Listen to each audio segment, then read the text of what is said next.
Bonjour à toutes et à tous. Bonsoir plutôt. Donc, on est très heureux de vous retrouver pour cette nouvelle rencontre de PSSP. On va attendre peut-être encore quelques minutes pour commencer avant que les personnes qui se sont inscrites puissent se connecter. On est très heureux donc avec toute l'équipe qui est là, Rémi Guilhem de PSSP, Maya Spanou, Anne Cornillot de la Fondation de France, de vous accueillir pour cette séance qui va être consacrée à un élargissement des perspectives et à une volonté d'explorer. Alors, je le dis avec beaucoup de modestie parce que c'est vraiment à la fois un thème qui nous est très cher et en même temps on a conscience voilà, des limites forcément à le traiter par une seule conférence, mais on se dit que c'est une pierre d'attente pour la suite. Donc la question du développement de la philanthropie en Afrique avec à l'esprit un tour d'horizon d'un certain nombre d'enjeux et de perspectives qui, à la fois pour l'action, la structuration du secteur, mais aussi pour la recherche. Et vous savez que les rencontres de PSSP ont vocation à faire se croiser les acteurs et les chercheurs sur cette question de la philanthropie, sur cet objet. Eh bien, d'essayer d'ouvrir des perspectives. On est très heureux, du coup, d'accueillir trois intervenantes et intervenants ce soir pour présenter leurs travaux, leurs réflexions, leurs expériences, leurs actions. Et chacune et chacun pourra se présenter et dire comment il aborde, comment il a trouvé ou rencontré cette question de la philanthropie dans des contextes africains. J'y reviens dans une seconde, dans son propre cheminement, dans sa propre réflexion. Alors, on a du coup organisé cette rencontre autour de trois présentations. La première sera donnée par Conan Jean-Claude Quadio, qui est docteur en sociologie à l'université de Rennes et qui travaille avec le partenaire de PSSP, qui est le PhilAb, qui est donc l'organisme de recherche qui a été développé à Montréal sur la question de la philanthropie. Qui donc Conan a soutenu une thèse il y a quelques mois maintenant, très bonne. J'avais le plaisir d'être membre du jury et c'est à cette occasion que j'ai découvert vos travaux sur la philanthropie en Côte d'Ivoire dans différentes dimensions et c'est extrêmement éclairant. Et donc, merci beaucoup d'avoir accepté notre invitation à venir présenter un certain nombre de vos réflexions issues de cette thèse. Ensuite, nous aurons le plaisir d'entendre Constance Perrin-Joly, qui est une sociologue et reste maîtresse de conférences en sociologie à l'Université Paris 13, chercheuse à l'IRIS et à l'EHESS, et qui, depuis quelques mois, occupe les fonctions de directrice de l'IFCEA. Donc, Constance nous dira en quoi consiste exactement cet institut. Constance a notamment exploré cette question de la philanthropie dans d'autres contextes, plutôt en Afrique de l'Est, plutôt en Éthiopie, où elle a développé une réflexion et une recherche extrêmement originale qui articule, et nous en dira peut-être quelques mots, aussi des supports visuels dans l'analyse, donc une approche très ambitieuse de la sociologie, du travail, des organisations dans ces terrains de recherche. Et enfin, avec toujours cette volonté qui nous anime de croiser les perspectives et d'échanger entre acteurs et chercheurs et chercheuses, bah, nous aurons le plaisir d'entendre Ebrim Assal, qui est le directeur exécutif de Trust Africa, à la suite de ces présentations et nous présenter son action, ses réflexions, sa vision peut-être aussi stratégique sur le développement de la philanthropie en Afrique. Donc, merci infiniment à vous trois. Très impatients, encore une fois, d'ouvrir ce chantier. Et juste un mot voilà, de précaution oratoire, je vais le dire comme ça, parce qu'il y aurait évidemment peut-être un côté il y a peut-être un côté très superficiel dans le titre de cette conférence, le développement de la philanthropie en Afrique. Il s'agissait voilà, de juste présenter l'idée générale, un peu l'idée régulatrice de la conférence, tout en disant immédiatement que ce qui frappe, c'est la diversité des cadres, la diversité des contextes régionaux, la diversité des configurations nationales et locales ou des formes d'appropriation de la philanthropie. Et donc, surtout, ce qu'on ne veut pas faire, c'est plaquer une vision ou renvoyer une image homogénéisante de la philanthropie dans ce continent. Il y a des philanthropies, des acteurs, des organisations, des dynamiques sans doute. Et évidemment, notre objet, c'est d'essayer de commencer à les observer, à les décrire, à les analyser, et si possible, de faire de cette conférence le point de départ d'une réflexion collective. Et donc, pour tout cela, et ces précautions par rapport au titre que nous avons retenu énoncé, Conan, j'ai le plaisir de vous donner la parole pour la présentation de vos réflexions issues, encore une fois, d'une thèse soutenue récemment.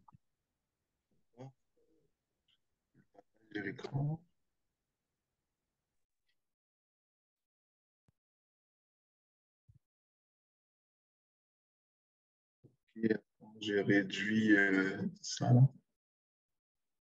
C'est parfait pour le visuel, en tout cas.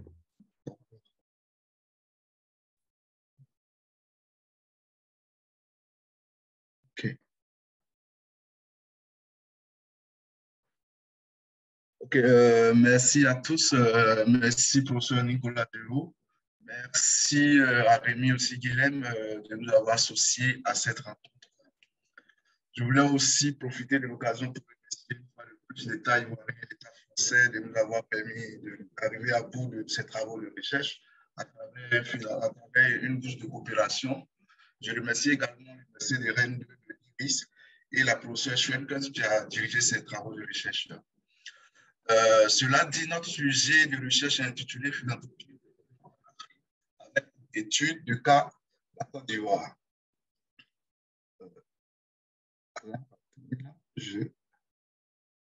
Attendez, il y a un souci, je n'arrive pas à défiler. Un souci, je n'arrive pas à défiler là.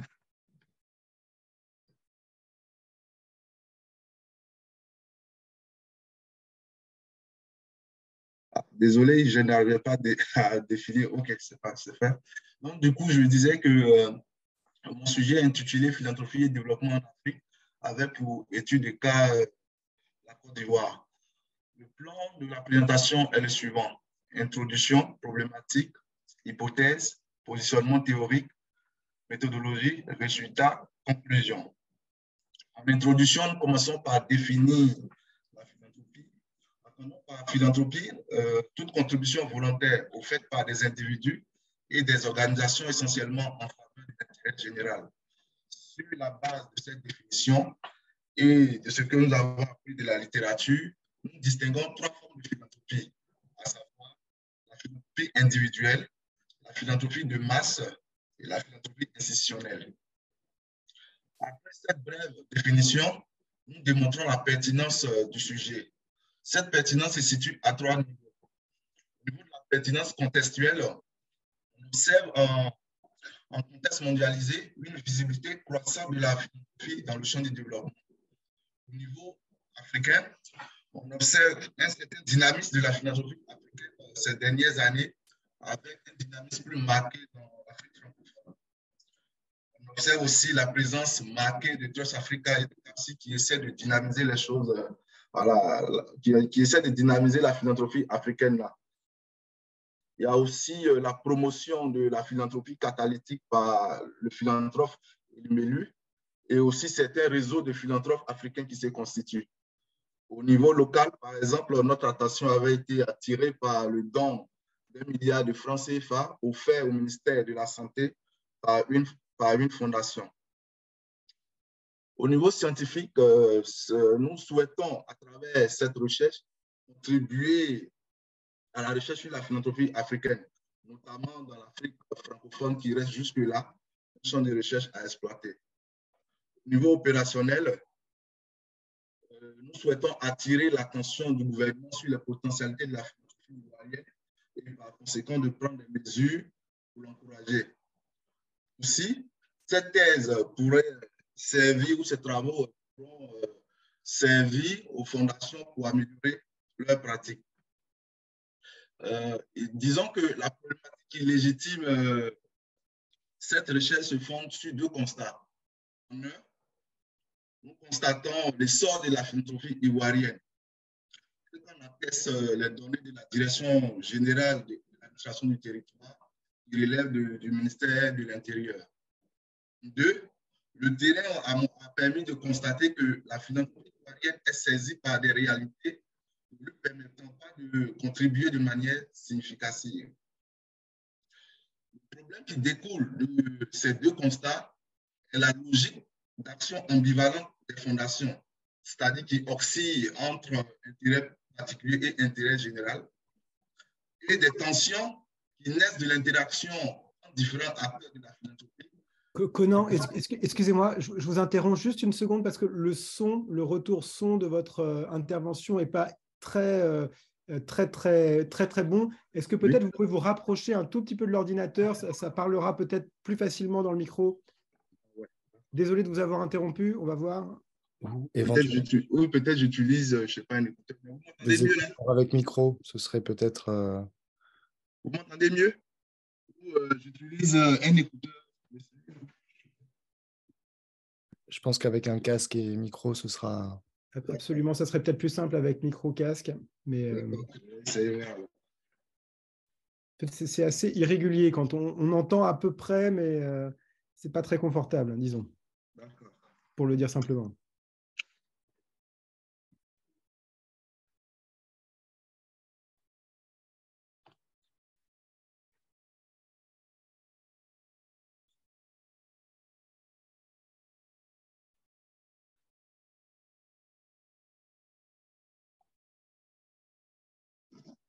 Vous m'entendez là? Vous m'entendez? Oui, là c'est mieux. Super. C'est mieux là? Super. Okay. Merci. Vous aurez dû me dire dès le début là. D'accord.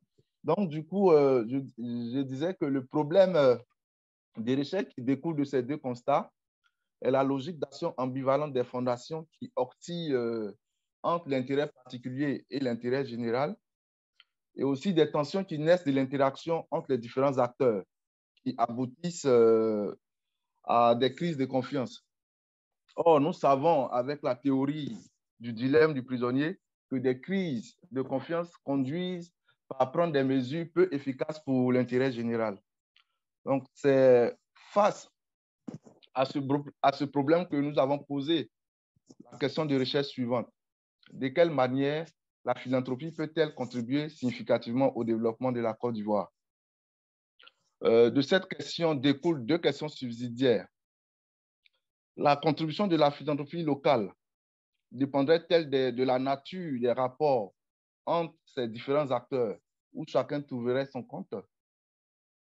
En d'autres termes, quelles sont les logiques associées aux initiatives philanthropiques? Pour apporter une réponse provisoire à la question de recherche, nous avons postulé que les dons philanthropiques peuvent jouer un rôle majeur au niveau local s'ils sont encouragés par des mesures incitatives suffisantes. Comme hypothèse témoin, nous postulons que la philanthropie ne peut se développer et jouer un rôle majeur au niveau local qu'à condition de professionnaliser davantage le cadre institutionnel d'intervention. Notons que notre hypothèse de travail tire sa source de la théorie du don contre don de Marcel Mauss, qui soutenait que tout don engendre un contre-don pour assurer la continuité des relations de don, si on peut dire les choses ainsi. Sur le plan méthodologie, cette recherche s'inscrit dans une approche qualitative. En tant que telle, nous avons mobilisé l'échantillonnage théorique pour constituer notre échantillon à travers la technique du choix raisonné et le relais institutionnel. Comme acteurs interrogés dans cette recherche, nous avons interrogé les fondations, les administrations publiques dont dépend l'activité philanthropique en Côte d'Ivoire. Nous sommes aussi intéressés aux bénéficiaires et nous avons intéressé aussi une dernière catégorie de population ou d'acteurs que j'ai appelé des acteurs témoins. Au niveau des techniques de collecte, nous avons mobilisé les entretiens semi-directifs, l'observation, focus group, la recherche documentaire. Comme méthode d'analyse, nous avons privilégié l'analyse des contenus thématiques. Donc, les données recueillies et analysées ont permis d'aboutir aux résultats ci-après. D'abord, il y a une égale répartition des fondations sur le territoire. 86,54% des fondations se situent à Abidjan, qui est la capitale économique de la Côte d'Ivoire, et seulement 13,46% des fondations sont représentées dans les autres localités de la Côte d'Ivoire. Malgré cette réalité, on constate qu'il y a une forte concentration des actions des fondations vers les localités de l'intérieur.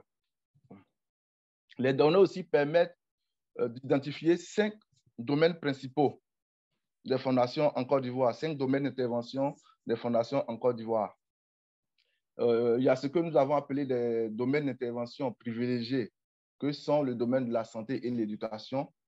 Et il y a aussi les domaines d'intervention secondaires, la culture, l'environnement, l'entrepreneuriat et l'insertion professionnelle. Donc, malgré les potentialités que le terrain a pu montrer en matière de philanthropie, notons que la philanthropie ivoirienne est confrontée à des réalités. Parmi ces réalités, il y a que le cadre juridique est inadéquat, c'est-à-dire toutes les formes associatives sont régies par la même loi. Une deuxième réalité est que le système fiscal rend peu opératoire la majorité des fondations. Pour bénéficier des avantages de l'État ou pour bénéficier des privilèges de l'État, il faut bénéficier du dispositif qu'on appelle la reconnaissance d'utilité publique en Côte d'Ivoire. C'est seulement les fondations qui disposent de ce dispositif-là qui bénéficient des avantages, des avantages fiscaux. Donc, ça crée, donc en quelque sorte, ce dispositif crée aussi une forme d'inégalité parce que elle ne permet pas à toutes les fondations, ou si vous voulez, elle impacte négativement les collectes de certaines fondations. C'est-à-dire, les donateurs auront tendance à aller vers les fondations qui sont reconnues d'utilité publique pour espérer être déductibles des impôts. Donc, il y a cette réalité-là aussi. Il y a une autre réalité, est que l'environnement philanthropique est entaché par des pratiques déviantes de certaines fondations. Voilà. Or, les fondations, le terrain montre que les fondations qui n'adoptent pas les principes de la bonne gouvernance, en termes de il est vraiment difficile pour les fondations qui n'adoptent pas les principes de la bonne gouvernance de collecter et de mobiliser les fonds. Donc, il y a aussi cette réalité. Et cette réalité même est favorisée par un contrôle insuffisant de l'État. L'État estime qu'il n'a pas trop de moyens pour suivre tout ce qui est dit dans les textes. Une autre réalité est la contrainte budgétaire des fondations. Très peu de fondations en Côte d'Ivoire sont dotées en ressources pour financer leur activité. Du coup, pour financer leur activité, les fondations mobilisent le capital social de leurs fondateurs. Voilà. Le capital social, le capital symbolique et culturel de leurs fondateurs. Disons que le statut social du fondateur joue dans la mobilisation de fonds. Qu'est-ce que je veux dire? Par exemple, une fondation comme la fondation Magic System, qui est un groupe d'abord musical de base et qui est connu mondialement, aura facilement à collecter par rapport à d'autres fondations qui ne sont pas connues. Donc, lui, le statut social de choses, comment on appelle ça, du fondateur joue beaucoup dans la collecte de fonds. Les fondations aussi fonctionnent grâce à l'entretien de ce réseau.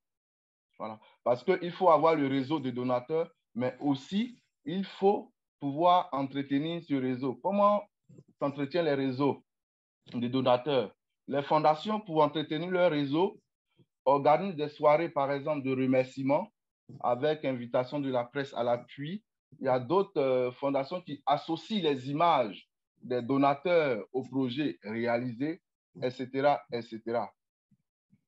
Donc, toutes ces réalités nous ont permis de définir la fondation comme un espace social de dons et de contre-dons, où les individus viennent donner, mais ils viennent aussi prendre.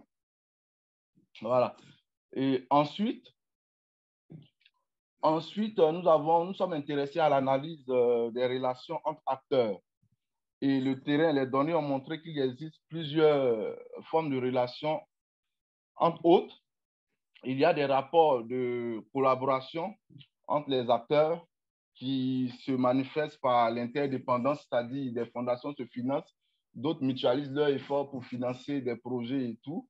Il y a aussi des rapports de domination lorsque une fondation finance entièrement les activités d'une autre fondation. Donc, par exemple, en Côte d'Ivoire, des grandes fondations comme la fondation Ariel Glazer ou la fondation Children of Africa finance aussi d'autres petites fondations. Donc, quand on est financé, c'est la fondation donatrice qui indique, par exemple, les domaines d'intervention. Il y a aussi les rapports de concurrence entre fondations, hein, parce que chaque fondation veut être visible sur le marché de la philanthropie. Plus on est visible sur le terrain, plus on a la chance, en griffe, voilà, d'attirer des donateurs ou des bailleurs internationaux. Entre acteurs de la philanthropie ou entre acteurs ou entre fondations, il y a des rapports de méfiance et il y a des rapports de méfiance et de contrôle. Chaque fondation ou chaque acteur, avant de s'engager avec un autre, se renseigne sur les indices de transparence. Voilà. C'est après avoir eu un minimum de confiance que la fondation ou les deux s'engagent. Et une fois engagé, tant que chaque partie ou tant que chaque acteur honore son engagement, les relations de dons se poursuivent. Mais dès lors qu'il y a un manquement sous la forme d'un défaut de réciprocité, il y a systématiquement une reconfiguration des relations établies. C'est alors qu'on a pu définir la philanthropie comme un système de dons qui permet d'entrer en relation, mais dont la nature du contre-don est susceptible de modifier ou non la relation initiale établie. Par la suite, nous sommes intéressés aux différentes perceptions du don philanthropique. Donc, quand on se tourne du côté des fondations, le don paraît comme une aide. Le don aussi paraît comme une preuve d'amour et de partage. Et le don paraît comme un moyen d'autonomisation économique et sociale. Du côté des bénéficiaires, on a pu relever que le don est inaccessible. Voilà, il y a cette inaccessibilité des dons reçus, témoignent les bénéficiaires. Par exemple, dans la commune de Benjerville, il y a une fondation qui a construit un hôpital, l'hôpital mère-enfant. Et quand nous sommes allés aux côtés des bénéficiaires, les bénéficiaires n'ont pas accès aux prestations de cet hôpital à cause des coûts des prestations pratiquées dans cet hôpital. Du coup, les populations préfèrent toujours aller à l'hôpital général, qui est l'hôpital public de la commune. Donc, le don, comme exacerbation de la précarité des populations, au lieu que le don vienne soulager les populations, il y a cette réalité aussi que le don vient exacerber leurs conditions, les problèmes de base, au fait. Et cela a été observé dans une communauté où une fondation a fait don, c'est-à-dire la fondation a construit, comment on appelle ça, des villas ou des maisons modernes, en griffe moderne, pour la communauté villageoise. Alors que cette modernité est mal accueillie parce que ça n'a pas été préparé en amont. c'est-à-dire cette modernité vient augmenter leurs dépenses au fait. Donc, voilà un peu, ils vivent mal au fait ce don. D'autant plus qu'il y a des charges. Voilà, il y a des charges associées à cette forme de don. Il y a aussi des populations qui perçoivent le don comme une action sociale, une aide, une amélioration des conditions de vie. Quand on tourne du côté de l'État, le don paraît comme un accompagnement et du relais des actions de l'État. Et encore, ces dons sont appréciables, mais l'État considère que ces dons sont insuffisants. Et ces formes de perception et ce qui précède nous ont permis d'identifier 3 logiques associées à la philanthropie. Dans un premier temps, la philanthropie est considérée comme une forme de solidarité et de protection sociale. Il y a aussi le fait que la philanthropie est considérée comme une forme de reproduction du capital des élites économiques, une stratégie d'investissement. Je veux faire parler des fondations d'entreprises surtout qui font des dons, par exemple, pour par exemple, avoir plus, où le don, par exemple, est utilisé comme des stratégies de marketing ou des stratégies commerciales et tout. Voilà. Il y a aussi la philanthropie qui est considérée comme un enjeu de la mondialisation à travers l'interaction entre les fondations internationales et les fondations nationales et aussi l'action des fondations locales aussi à l'extérieur, en dehors des frontières de la Côte d'Ivoire, parce que certaines fondations de la Côte d'Ivoire interviennent au-delà des frontières de la Côte d'Ivoire. Voilà, telle que par exemple la fondation même Atef au Maïs qui intervient en France aussi, et cette fondation intervient par exemple dans les pays de la sous-région tels que le Bénin, le Burkina, le Mali, au Niger et tout. Donc, il y a certaines fondations comme ça. Il y a la fondation NCA aussi qui exporte ces interventions. Voilà. Donc, au regard de toutes ces données, nous arrivons à la conclusion que la philanthropie peut contribuer de manière efficace et significative si chaque partie prenante de la philanthropie tire satisfaction de son engagement.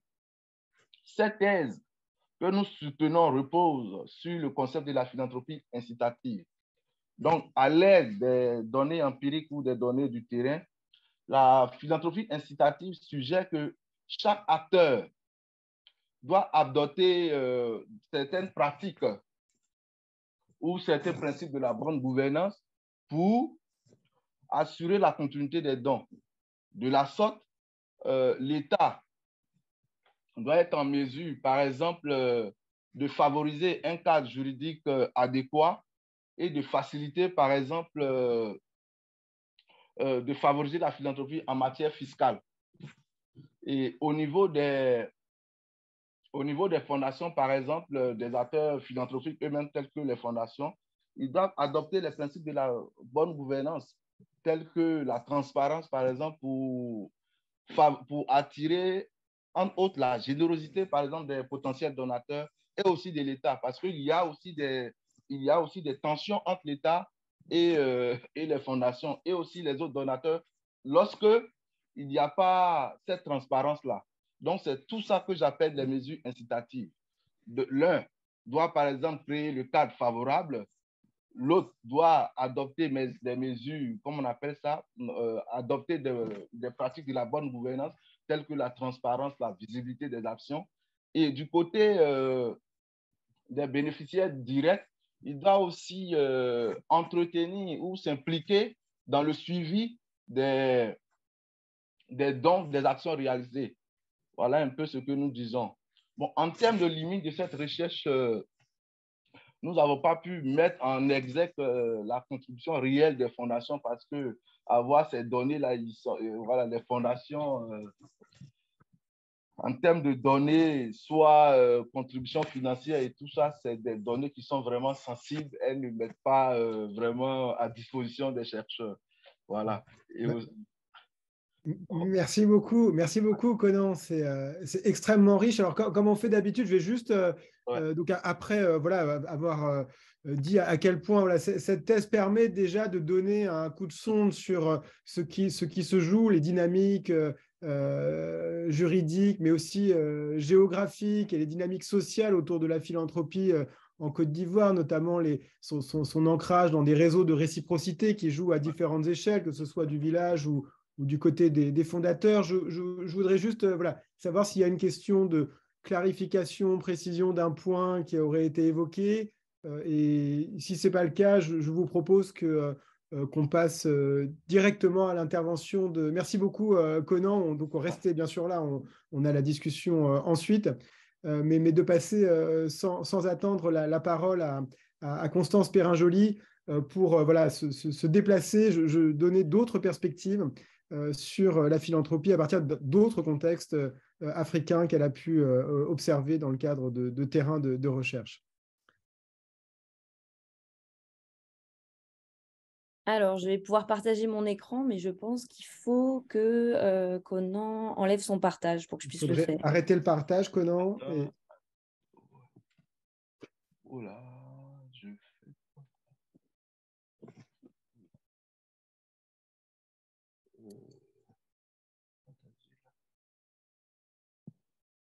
C'est bon là? Non, là, on est encore sur votre diaporama. Je pense qu'il faut juste mettre arrêter le partage.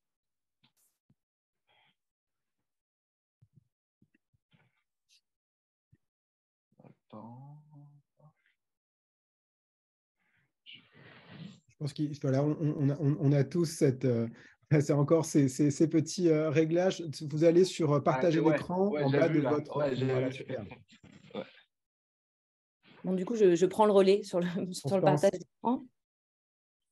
Alors, est-ce que vous voyez correctement mon PowerPoint? Oui, très bien. Parfait. OK. Donc, tout d'abord, moi, je voulais vous remercier de me donner l'occasion d'échanger sur ce sujet.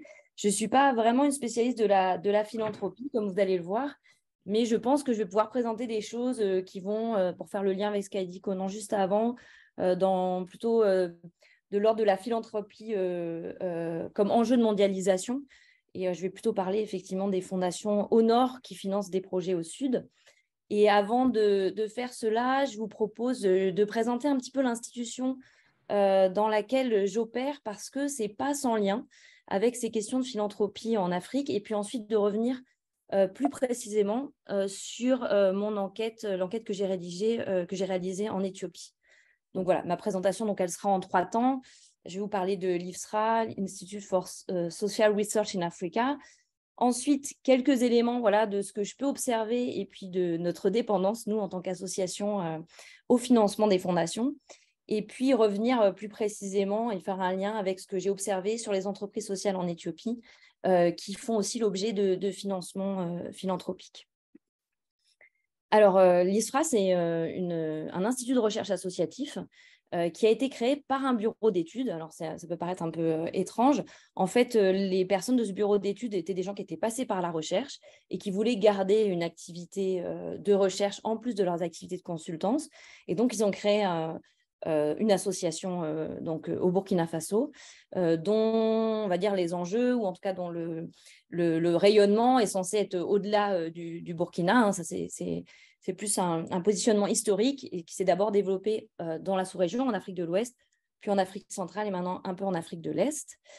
Une des particularités du coup de l'IFSRA, c'est de faire le lien entre consultance et recherche et de considérer que la recherche peut nourrir une consultance de qualité et que certains travaux de consultance peuvent être tirés vers de la production de la connaissance qui peut être utile pour la recherche. Bon, je vous ai mis en gros nos missions. Nous, c'est promouvoir la recherche en Afrique et la formation des chercheurs de demain. Donc, en fait, essentiellement, on mène des projets de recherche et des projets de la formation. Et puis, on participe bien sûr à des activités classiques de la science, hein, de participer à des panels, des conférences internationales, etc.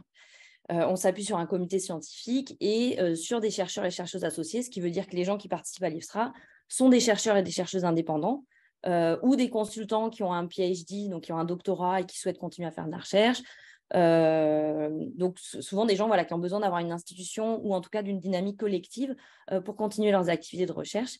Et on a une petite équipe, on va dire salariée, essentiellement des gens qu'on encadre dans le cadre de thèse, donc au Burkina Faso, mais comme je vous disais, on intervient dans différents pays. Alors, je passe rapidement, c'était juste pour vous ayez une idée sur quoi on travaille.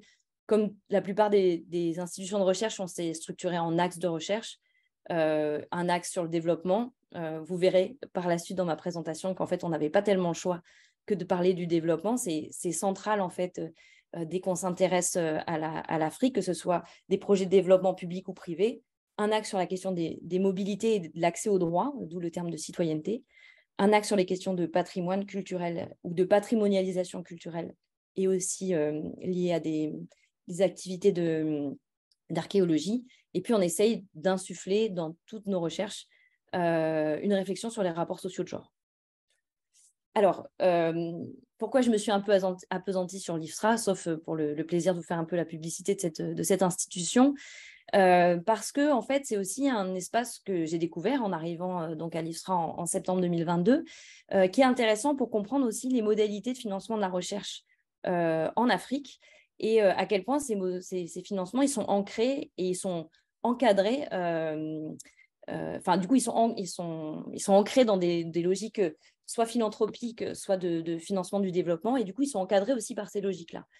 En fait, comme on est une association, à part des donations de notre bureau d'études qui vient remplir les caisses quand on n'a plus de projets, on essaye d'être à l'équilibre et donc de développer des projets de recherche qui vont être essentiellement financés par des financements au nord, tout simplement parce que les financements publics de la recherche en Afrique sont assez peu importants, sont souvent plutôt fondés sur de la consultance. D'ailleurs, là, beaucoup de mes collègues chercheurs au Burkina Faso, en fait, font des missions de consultance qui leur permettent de financer leur terrain.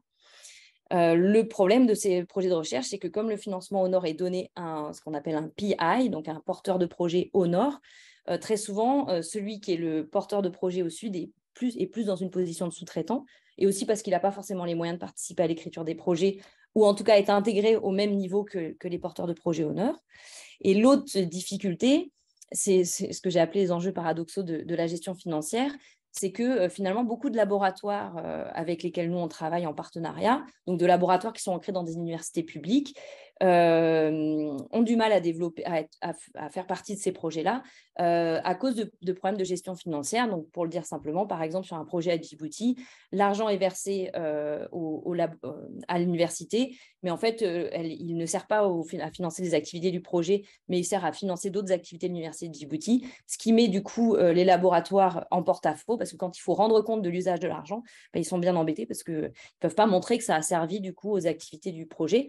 Donc, des associations comme nous permettent de répondre à ce questionnement-là, parce que on a une gestion qui est moins bureaucratique et du coup, entre guillemets, plus transparente, mais ça a un impact assez négatif, c'est que du coup, il n'y a pas de financement direct des activités de recherche ou de soutien aux institutions de recherche au Sud.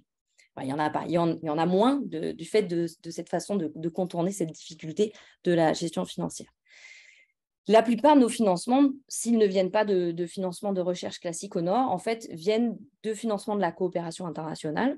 Donc, par exemple, SIDA, toute la coopération suédoise, l'AFD pour la France. Donc, c'est des financements publics extranationaux ou par des fondations.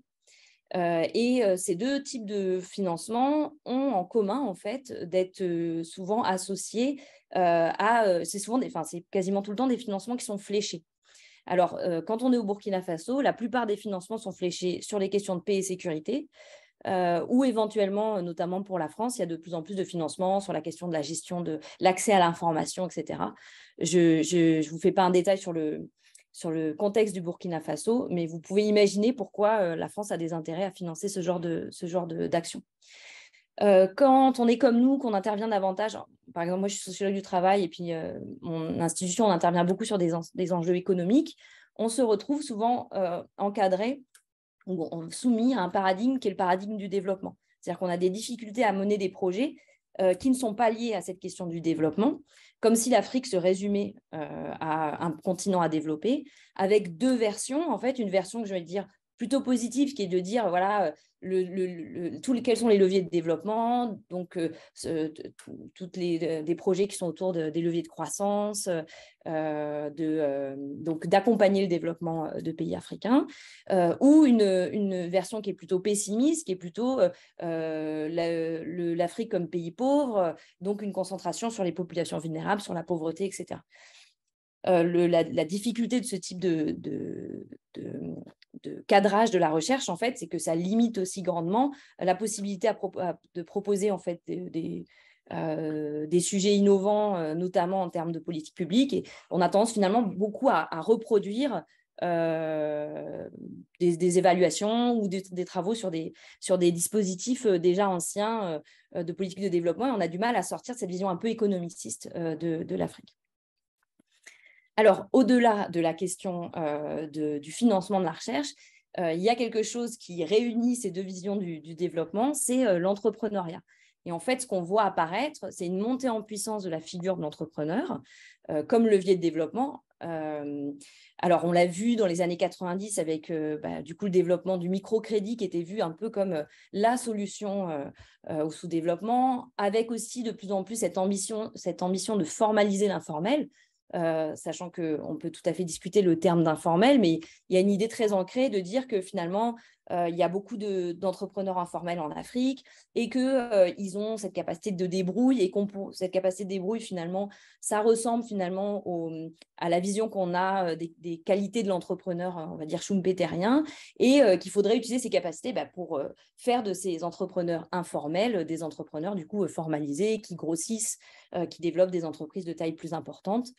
Et en parallèle, on a eu un développement très, très fort des partenariats publics-privés, donc les fameux PPP, à la fois parce que ça permettait d'avoir des sous, parce qu'il y avait une carence de financement public, donc de pouvoir utiliser en fait, de l'argent qui vient du secteur privé, mais aussi parce que le privé était vu comme une forme un peu idéale, un peu de modèle en fait, sur lequel se caler en termes de développement.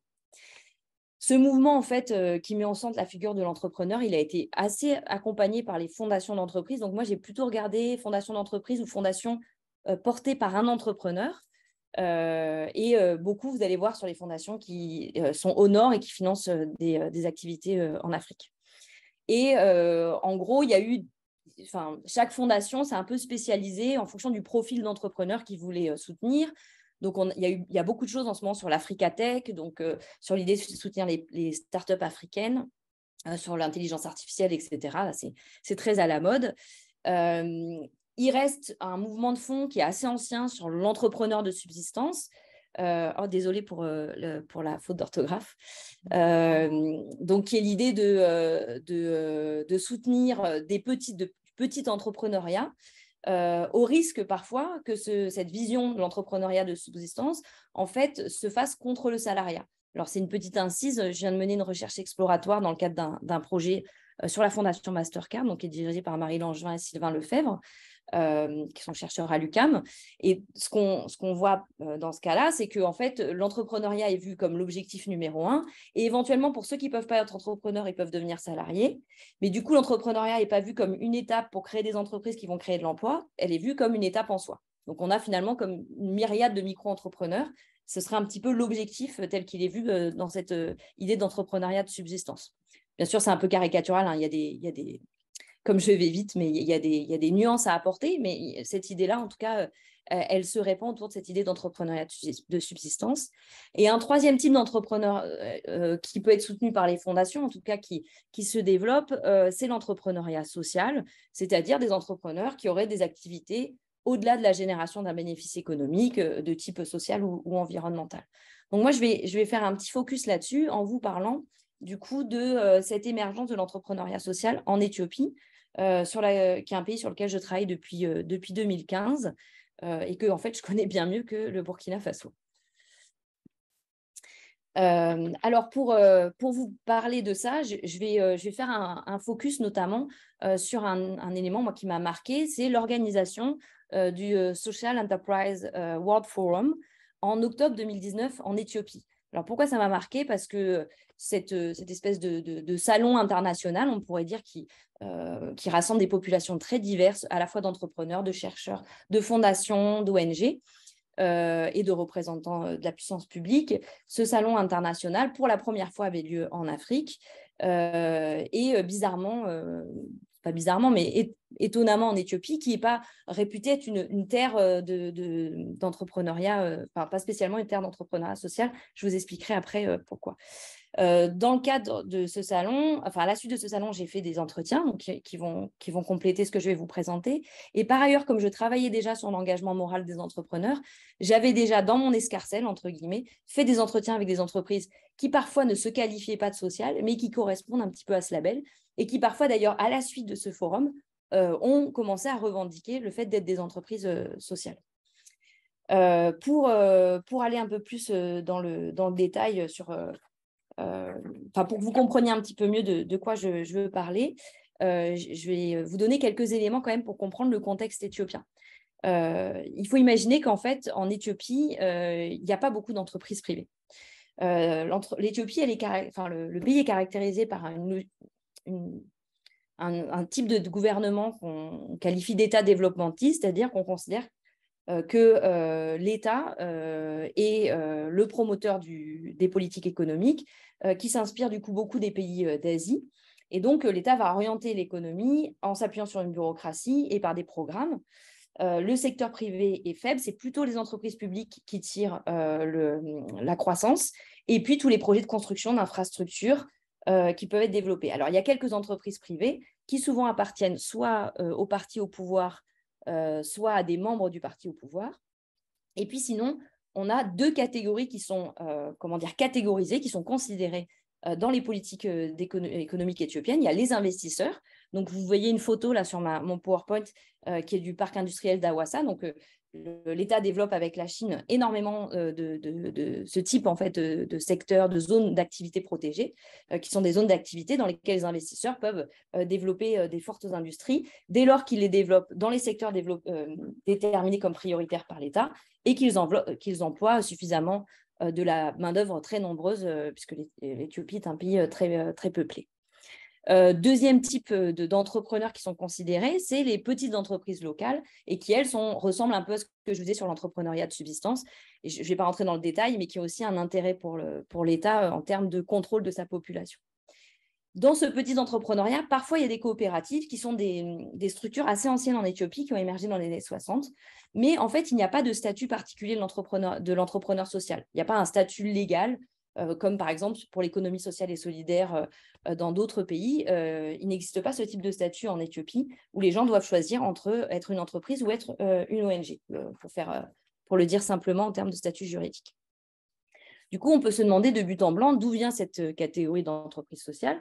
En fait, c'est une catégorie qui est importée par les politiques de développement et qui vont jouer du coup un rôle d'homologation internationale. Et notamment, un des acteurs phares en Éthiopie, c'est le British Council, donc en fait, un acteur de la coopération anglaise, qui est d'ailleurs lui-même à l'origine de l'organisation de ce salon. Et le British Council, à partir de 2016, commence à essayer de faire une cartographie des entreprises sociales en Éthiopie. C'est lui qui propose une définition dont vous allez voir qu'elle est extrêmement vague de l'entreprise sociale en disant finalement, elle se fonde sur 3 critères. Un critère de finalité, donc avoir un but social et environnemental en plus de son but économique. Un critère de financement, il faut avoir au moins 25% de son revenu qui soit généré par des activités marchandes. Donc, c'est quand même aussi assez large comme critère, ça laisse quand même pas mal de possibilités. Et un critère qui est qualifié de secondaire, qui est de distribution des bénéfices. C'est-à-dire que normalement, les entreprises sociales n'ont pas d'actionnaires auxquels elles distribuent des bénéfices. Mais là, le British Council ouvre quand même cette catégorie aux entreprises qui ont des actionnaires.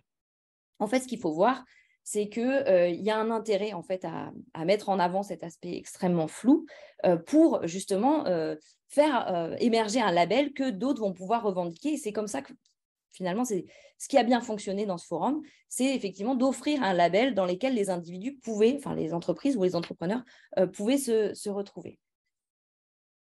Je vais essayer de ne pas trop dépasser le temps. Alors, du coup, le forum, il regroupe un ensemble d'acteurs au statut très divers qui ont tous en commun l'idée que le marché, c'est la solution clé aux problèmes de sous-développement. Une des premières choses qui peut être étonnante, c'est que du coup, beaucoup d'entreprises sociales, justement, s'opposent aux ONG en disant, mais nous, on n'est pas des ONG parce que, comme dans l'exemple, la photo que j'ai prise du coup dans une entreprise sociale où ils avaient mis cette citation sur une vitre, et on n'est pas des ONG parce que justement, on est plus efficace parce que notre rentabilité garantit notre pérennité. Or, en fait, quand on regarde la constellation des entreprises sociales, en fait, il y en a beaucoup qui sont des ONG, en réalité. Et elles sont souvent nées des ONG qui avaient besoin de diversifier leurs modalités de financement avec la baisse des financements publics ou internationaux, et du coup de capter une nouvelle rente humanitaire que constituaient notamment les fondations d'entreprises. Ce qu'on constate, c'est qu'il y a une forte labilité du coup des frontières entre ONG et entreprises sociales, et beaucoup d'entreprises sociales, enfin beaucoup, je ne peux pas le quantifier, mais un certain nombre d'entreprises sociales finalement sont des anciennes ONG, de même qu'un certain nombre d'entreprises dites sociales finalement financent des ONG. Donc en fait, la frontière entre ces différentes catégories, elle est beaucoup plus labile que les discours veulent bien le mettre en avant. Par ailleurs, l'autre point, c'est l'interdépendance très forte entre toutes les structures. De nombreuses grandes entreprises vont investir en fait dans les entreprises sociales par le biais de leur fondation. C'est le cas notamment de la fondation SAP. Et également vont développer une politique RSE en lien avec les entreprises sociales. Donc, comme s'ils avaient deux instruments pour agir sur les entreprises sociales, fondation et politique RSE. La fondation IKEA également, qui finance des projets d'entrepreneuriat pour les jeunes, les femmes ou les réfugiés, est également très investie dans ces sujets-là. Et les ONG, en fait, elles vont aussi bénéficier de cette manne, non pas en tant que subvention, mais en tant qu'offre de services. Et donc, se développent aussi des ONG financées par ces fondations pour accompagner les entrepreneurs. C'est le cas de Reach for Change, qui est une ONG suédoise, embauchée par le British Council et financée par la fondation IKEA, par exemple. Et donc, en fait, elles développent comme des nouveaux marchés d'accompagnement. Ce qui est intéressant, c'est qu'au-delà, et j'ai bientôt fini, avant que vous me disiez c'est l'heure, au-delà de ce réseau extrêmement développé et de cette plateforme de mise en réseau que permet le forum et de la mise en visibilité de la catégorie, en fait, c'est des choses qui ne sont pas du tout mises en avant par les acteurs. Au contraire, les acteurs, ce qu'ils vont valoriser, c'est alors, comme je parlais souvent de constellation, c'est les étoiles filantes. Donc, les étoiles filantes, elles sont de deux types. C'est soit l'entrepreneur lui-même vu comme un héros au sens de sa capacité à être sa capacité de changement social, en fait, d'agir sur la société, soit les communautés locales qui, elles, sont vues comme chaque individu comme des héros ou des héroïnes, parce que eux aussi ont su faire preuve de force face à l'adversité et d'empowerment, donc de capacité à s'autonomiser en participant à ce mouvement général des entreprises sociales, y compris quand il s'agit de salariés. Alors, je vais juste commenter cette photo. C'est une photo que j'ai prise dans une entreprise sociale qui fabrique des sacs en carton pour remplacer les sacs en plastique. Elle emploie essentiellement des femmes et des femmes qui sont sourdes-muettes. Ce qui est intéressant aussi dans cette photo, c'est une mise en scène qu'ont choisi et les employés et le responsable de l'entreprise. C'est qu'en fait, la personne montre le sac, mais en réalité, dans toute la communication de cette entreprise, on vend autant le sac que la jeune femme sourde et muette et son parcours qu'on va mettre en avant comme étant finalement comme j'ai envie de dire, une valeur ajoutée, une plus-value à l'achat ou à l'utilisation de ce type de sac. Alors, je vais passer à ma conclusion pour respecter le temps. Donc, je vous passe je passe ici deux exemples que j'aurais pu développer. Là, c'est pour faire un peu de teasing. Pour pouvoir prendre juste quelques minutes sur la conclusion. Ce sur quoi on peut s'arrêter en fait à la fin de cette présentation, c'est que derrière l'homogénéité des discours que j'ai voulu vous présenter, et ça rejoint ce que Conan a dit, en fait, on a peu d'impact, l'impact est peu mesuré de ces entreprises sociales. Alors, en Éthiopie, ça ne représente vraiment rien du tout en termes d'effectifs ou de chiffre d'affaires, donc leur impact va paraître forcément assez faible, mais en fait, on a assez peu de difficultés, on a pas mal de difficultés à évaluer finalement leur impact, avec des cas très contrastés, des cas où on voit qu'il y a, quand on fait une analyse qualitative, un vrai travail de la part des entreprises pour travailler sur les droits politiques, ce qui est d'autant plus on va dire, méritoire qu'on est dans un pays où il y a de faibles marges pour promouvoir un idéal démocratique, donc avec des entreprises qui travaillent sur justement le développement des droits politiques de leurs salariés, leur autonomie, etc. Et de l'autre côté, en fait, à l'autre extrémité, j'ai envie de dire, de mon exemple, on pourrait prendre, alors ce n'est pas des entreprises sociales, mais les entreprises qui sont encouragées par la Fondation Mastercard, dont le seul critère pour dire qu'il y a entreprise, c'est dès lors que l'entrepreneur gagne juste au-dessus du seuil de pauvreté, ce qui laisse quand même perplexe quant à la capacité de ce type d'entrepreneuriat de permettre aux gens de vivre dans des conditions acceptables. Voilà, je m'arrêterai là-dessus. Ouais. Merci infiniment, Constance, pour cette présentation très, très éclairante et qui n'est pas, pour les habitués, les fidèles de ces rencontres, qui n'est pas sans écho avec la présentation que Laure Bérégny avait pu faire sur son enquête sur le management de la diversité à Paris et à New York, parce qu'au fond, on nous parlait de la manière dont des entreprises développaient des missions ou des fonctions sociales. Et là, finalement, c'est cette hybridation aussi dont tu nous as parlé, Constance, à partir du cas éthiopien. Et juste avant de donner la parole à Ibrima, juste souligner qu'il y a quand même des parallèles très intéressants déjà qu'on peut faire entre vos présentations. D'abord, et ça, c'est d'autant plus important que c'est une question qui est centrale sur tous les débats sur la philanthropie et qu'on retrouve dans les cas que vous avez évoqués, c'est-à-dire la reproduction ou au contraire le déplacement par rapport au cadre d'action publique. Et là, en l'occurrence, le cadre du développement. Et c'est très intéressant de voir que le développement peut être un cadre qui contraint et en même temps un cadre dont on va chercher à s'extraire ou à se positionner à la marge. Donc ça, c'est vraiment très, très intéressant.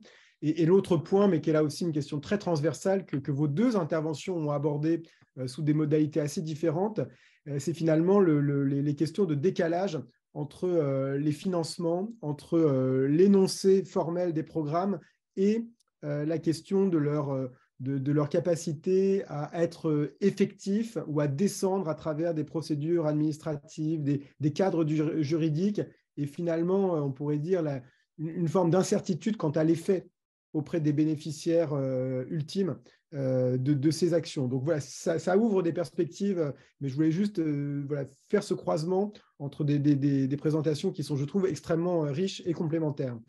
Ibrima, donc du coup, peut-être nous dire un mot d'abord de ce qu'est Trust Africa et de la perspective un peu panafricaine, je ne sais pas si on peut la décrire comme ça, de cette organisation, et de nous dire comment vous percevez ces développements.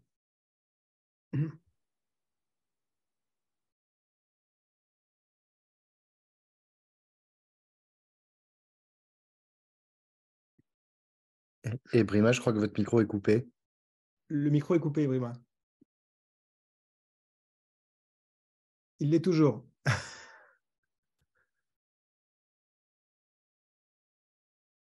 Actif maintenant. Est-ce que vous voyez mon écran? C'est bon. On voit l'écran, on vous entend, Ibrima. OK, alors je vais revenir au début. Super. Oui.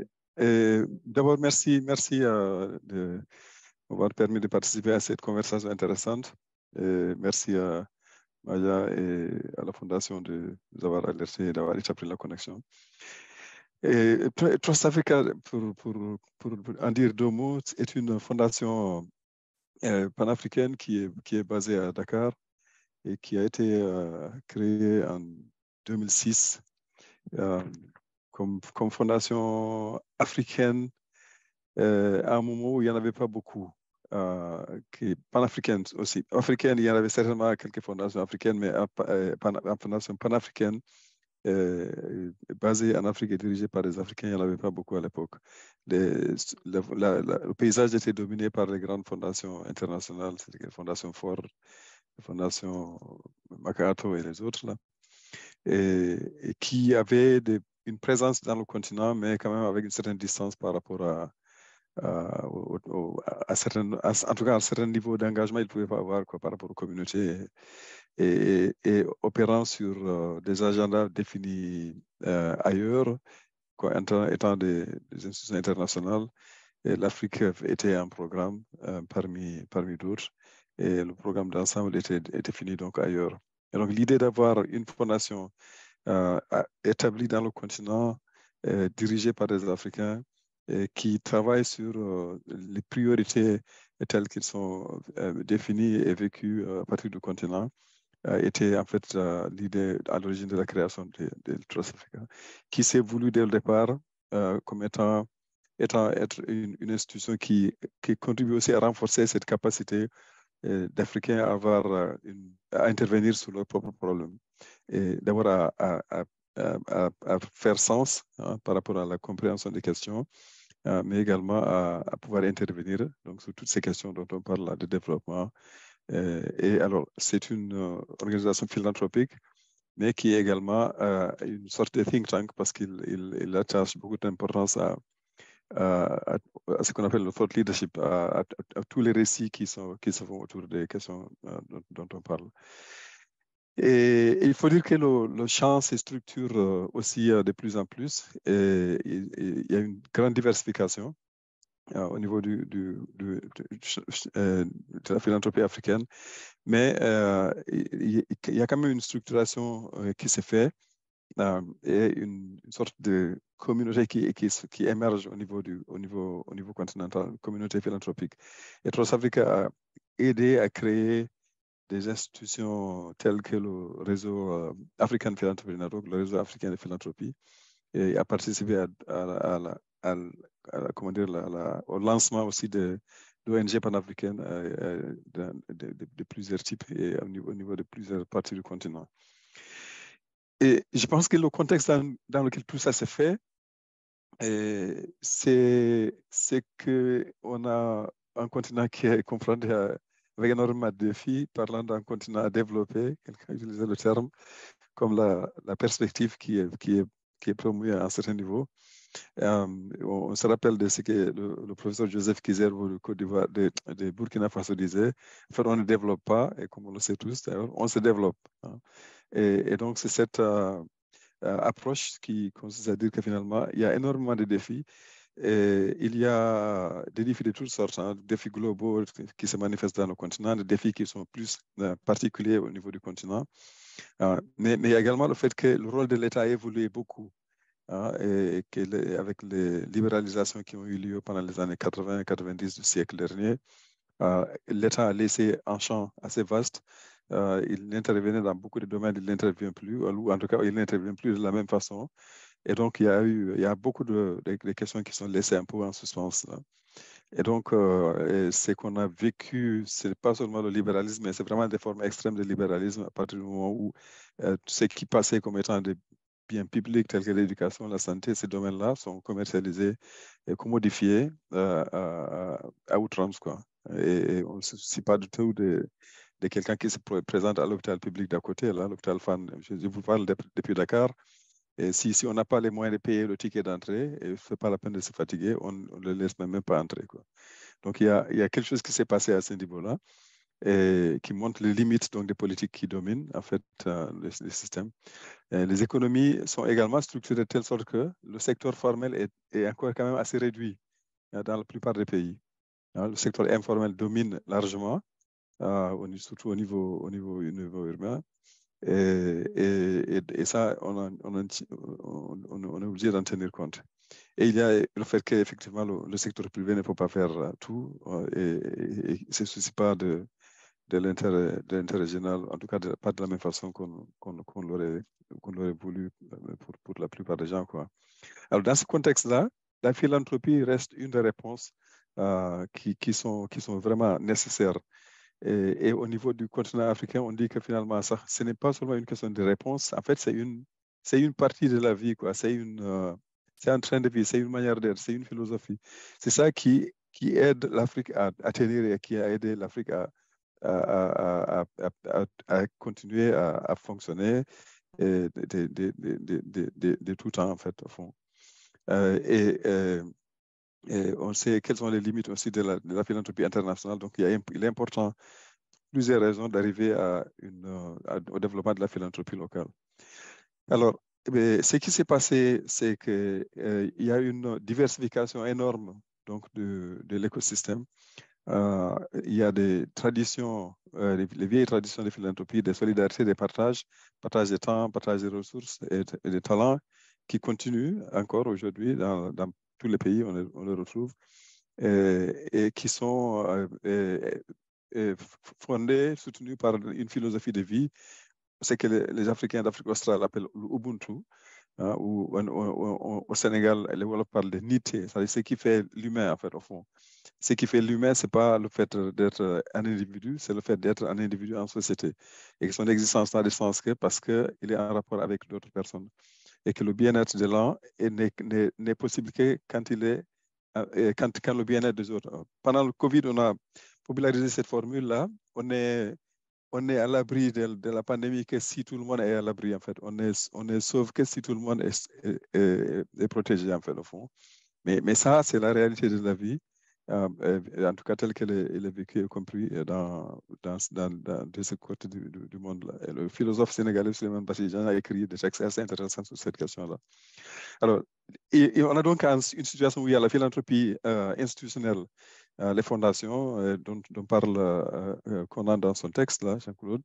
Il y en a beaucoup et ils augmentent en nombre pour des raisons qui sont tout simples. Il y a de plus en plus de gens qui sont capables de créer des fondations parce qu'ils ont des ressources, ils sont devenus nantis. Et il se trouve que l'Afrique de l'Ouest, c'est l'une des sous-régions où il y a le plus de...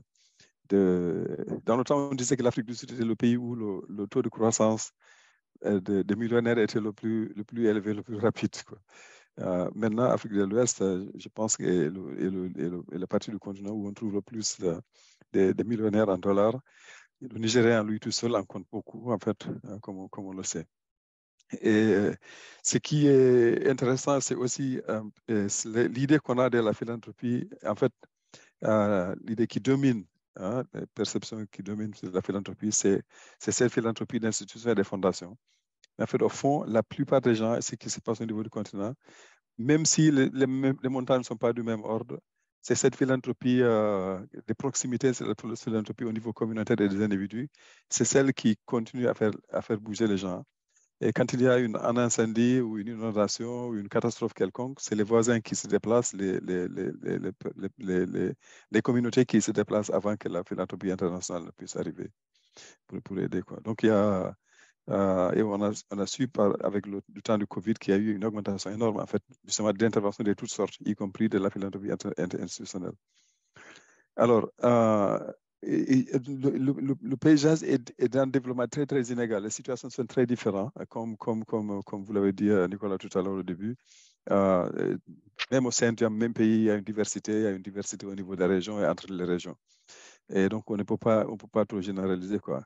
Alors, nous, on s'est préoccupé de ce qu'on avait constaté au niveau de l'Afrique de l'Ouest comme étant la sous-région où la philanthropie semble être moins structurée à l'échelle de la région que dans le reste du continent. Comparé à l'Afrique de l'Est, par exemple, où l'Afrique de l'Ouest semble être un peu en retard par rapport au niveau de la structuration. Quoique c'est aussi en Afrique de l'Ouest qu'on trouve les institutions telles que Trust Africa au Sénégal, mais également l'African Women's Development Fund au Ghana, qui est même un peu plus vieux que le Trust Africa et qui a fait un travail extraordinaire. C'est une institution créée par les femmes et qui opère au niveau continental et qui a structuré et appuyé beaucoup d'autres organisations philanthropiques qui travaillent sur les questions des femmes. Donc, c'est aussi ça en Afrique de l'Ouest. Mais on observe également entre les pays francophones et les pays anglophones d'Afrique de l'Ouest une différence, quoi. Donc, un certain nombre de questions, on était obligé de les poser. On constate que le cadre réglementaire et les politiques qui sont appliquées dans la région ne favorisent pas le développement de la philanthropie. Et le cadre réglementaire est même, c'est même pas seulement incitatif, il est un obstacle même dans certains cas, quoi. Et je prends juste l'exemple du Sénégal où je suis en ce moment. Pour être reconnu comme une fondation, reconnue institutionnellement, officiellement, il y a beaucoup d'institutions qui s'appellent fondations, mais en fait, c'est des ONG ou des associations. Mais pour être reconnu officiellement comme fondation, c'est une démarche extrêmement compliquée et qui amène les demandeurs jusqu'à la Cour suprême, parce que c'est la Cour suprême qui attribue le statut de fondation à une organisation au niveau du Sénégal. Et il faut que les 48 juges de la Cour suprême du Sénégal, à l'unanimité, s'accordent que cette institution-là mérite d'être appelée une fondation pour que ça puisse se faire. Pour vous dire à quel point ça peut être compliqué. Et donc, il y a un cadre qui n'est pas très incitatif, très favorable. L'écosystème lui-même, donc, comme je dis, il est inégal. Et la question qui s'était posée, c'est comment renforcer les parties où l'écosystème dans les pays où il est faible, où il reste à renforcer, et comment aussi justement permettre à la philanthropie qui a un potentiel énorme qui peut contribuer au développement non seulement de la Côte d'Ivoire, mais en fait du continent, puisqu'il il est entendu que en fait, la coopération internationale comme la philanthropie internationale pour contribuer au développement et au changement, mais en fait, il ne peut pas être la source principale des ressources qui vont amener le changement fondamental au niveau du continent. Et si ça, c'est le cas, ça expose le continent donc à une grande vulnérabilité par rapport à tous les choix qui peuvent et toutes les évolutions qui peuvent arriver au niveau international. La guerre d'Ukraine, on sait, a eu une conséquence à plusieurs niveaux. C'est la pandémie qui affecte tout le monde et ça peut affecter. C'est autre chose qui pourrait faire en sorte que les priorités peuvent changer et où le flux de ressources peut arriver, ou en tout cas les directions peuvent évoluer. Donc il est important qu'il y ait des mécanismes de ressources et des générations de ressources internes au niveau du continent. Et alors la question donc c'est comment faire en sorte que la philanthropie puisse jouer le potentiel qu'il a. Mais également comment faire en sorte que le rôle que la philanthropie locale, les personnes qui sont en première ligne, qui utilisent ce qu'ils ont, pas parce qu'ils sont nantis, mais parce qu'ils veulent partager ce qu'ils ont. C'est ça qui est une des caractéristiques de la philanthropie traditionnelle au niveau du continent. C'est un peu ça. On ne donne pas parce qu'on a beaucoup, on donne parce qu'on se sent obligé de partager ce qu'on a. Il y a cette expression que Djibril Fall nous a rappelé au premier colloque sur la philanthropie africaine qu'on organise, CAPSI, qui a été cité dans un des textes, de Jean-Claude, le centre à Johannesburg, là, Ethos Africa. Avec d'autres, on organise une conférence annuelle sur la philanthropie en Afrique depuis 2019. Chaque année, on en fait, et la 4e va être à Dakar cette année, au mois d'août. Et donc, à la première conférence, on s'est posé beaucoup la question, qu'est-ce qui fait la particularité de la philanthropie au niveau de l'Afrique? Et Djibril Fall nous a rappelé cette formule en Wolof, quand on donne à quelqu'un en Wolof, on ne dit pas, et qu'on dit merci, la réponse de la personne qu'on remercie, c'est Nyoko Bok. Et Nyoko Bok, en Wolof, ça veut dire, en fait, ça là, c'est ta part de ce qui est à ma possession. C'est à part de ce qui est à ma possession. Et donc, le partage est une des choses les plus naturelles, et en tout cas dans la vie de ce côté-ci. Alors, on s'est posé donc quelques hypothèses. Comment faire pour renforcer l'écosystème philanthropique au niveau du continent? Et avec Wings, on a développé un projet qui avait cette ambition-là en Afrique de l'Ouest. Et on s'est dit que si c'est l'Afrique francophone qu'il faut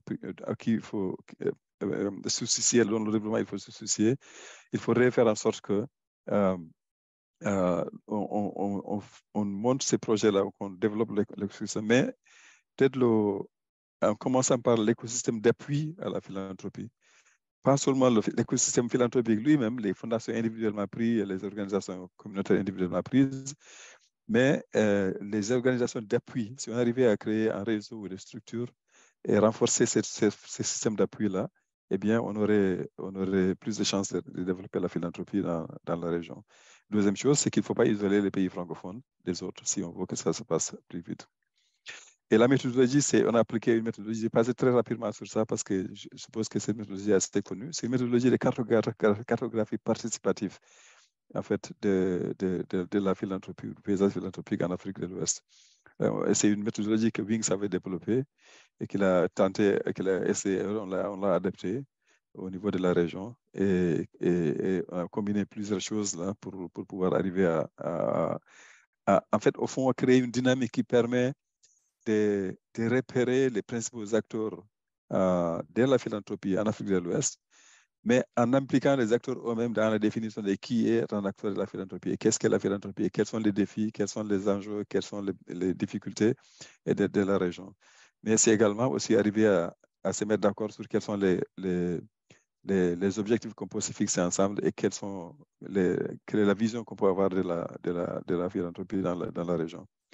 Et il y a une taxonomie qui a été développée par Wings pour catégoriser les organismes d'appui à la philanthropie en 3 types hein. Il y a tout un groupe d'organisations et d'institutions qui sont centrées sur la philanthropie, qui interviennent directement sur les questions philanthropiques, soit parce qu'ils font la recherche là-dessus, comme les institutions académiques ou des think tanks ou des plateformes de plaidoyer, ou alors c'est des mouvements de giving, hein, comme Giving Tuesday qui existent, ou c'est des intermédiaires, etc., etc. Et puis il y a une deuxième catégorie d'organisations qui ont la philanthropie comme une de leurs principales activités, mais pas la seule activité. C'est le cas des banques, c'est le cas des firmes d'audit, c'est le cas des firmes de marketing ou des organisations à but non lucratif qui interviennent sur les questions de philanthropie, mais comme une des questions sur lesquelles ils travaillent. Troisième catégorie, c'est évidemment les organisations qui financent ou qui ressourcent la philanthropie au niveau de la région. C'est les fondations privées, c'est les individus qui ont de l'argent et qui appuient les autres organisations, ou c'est les organisations multilatérales ou bilatérales. Je reviendrai sur cette question des ressources pour la philanthropie parce que c'est l'un des plus grands défis auxquels la philanthropie est confrontée aujourd'hui. Les fondations naissent, et elles naissent de plus en plus en grand nombre, au niveau communautaire, au niveau même institutionnel et formel, lié à des familles ou à des entreprises.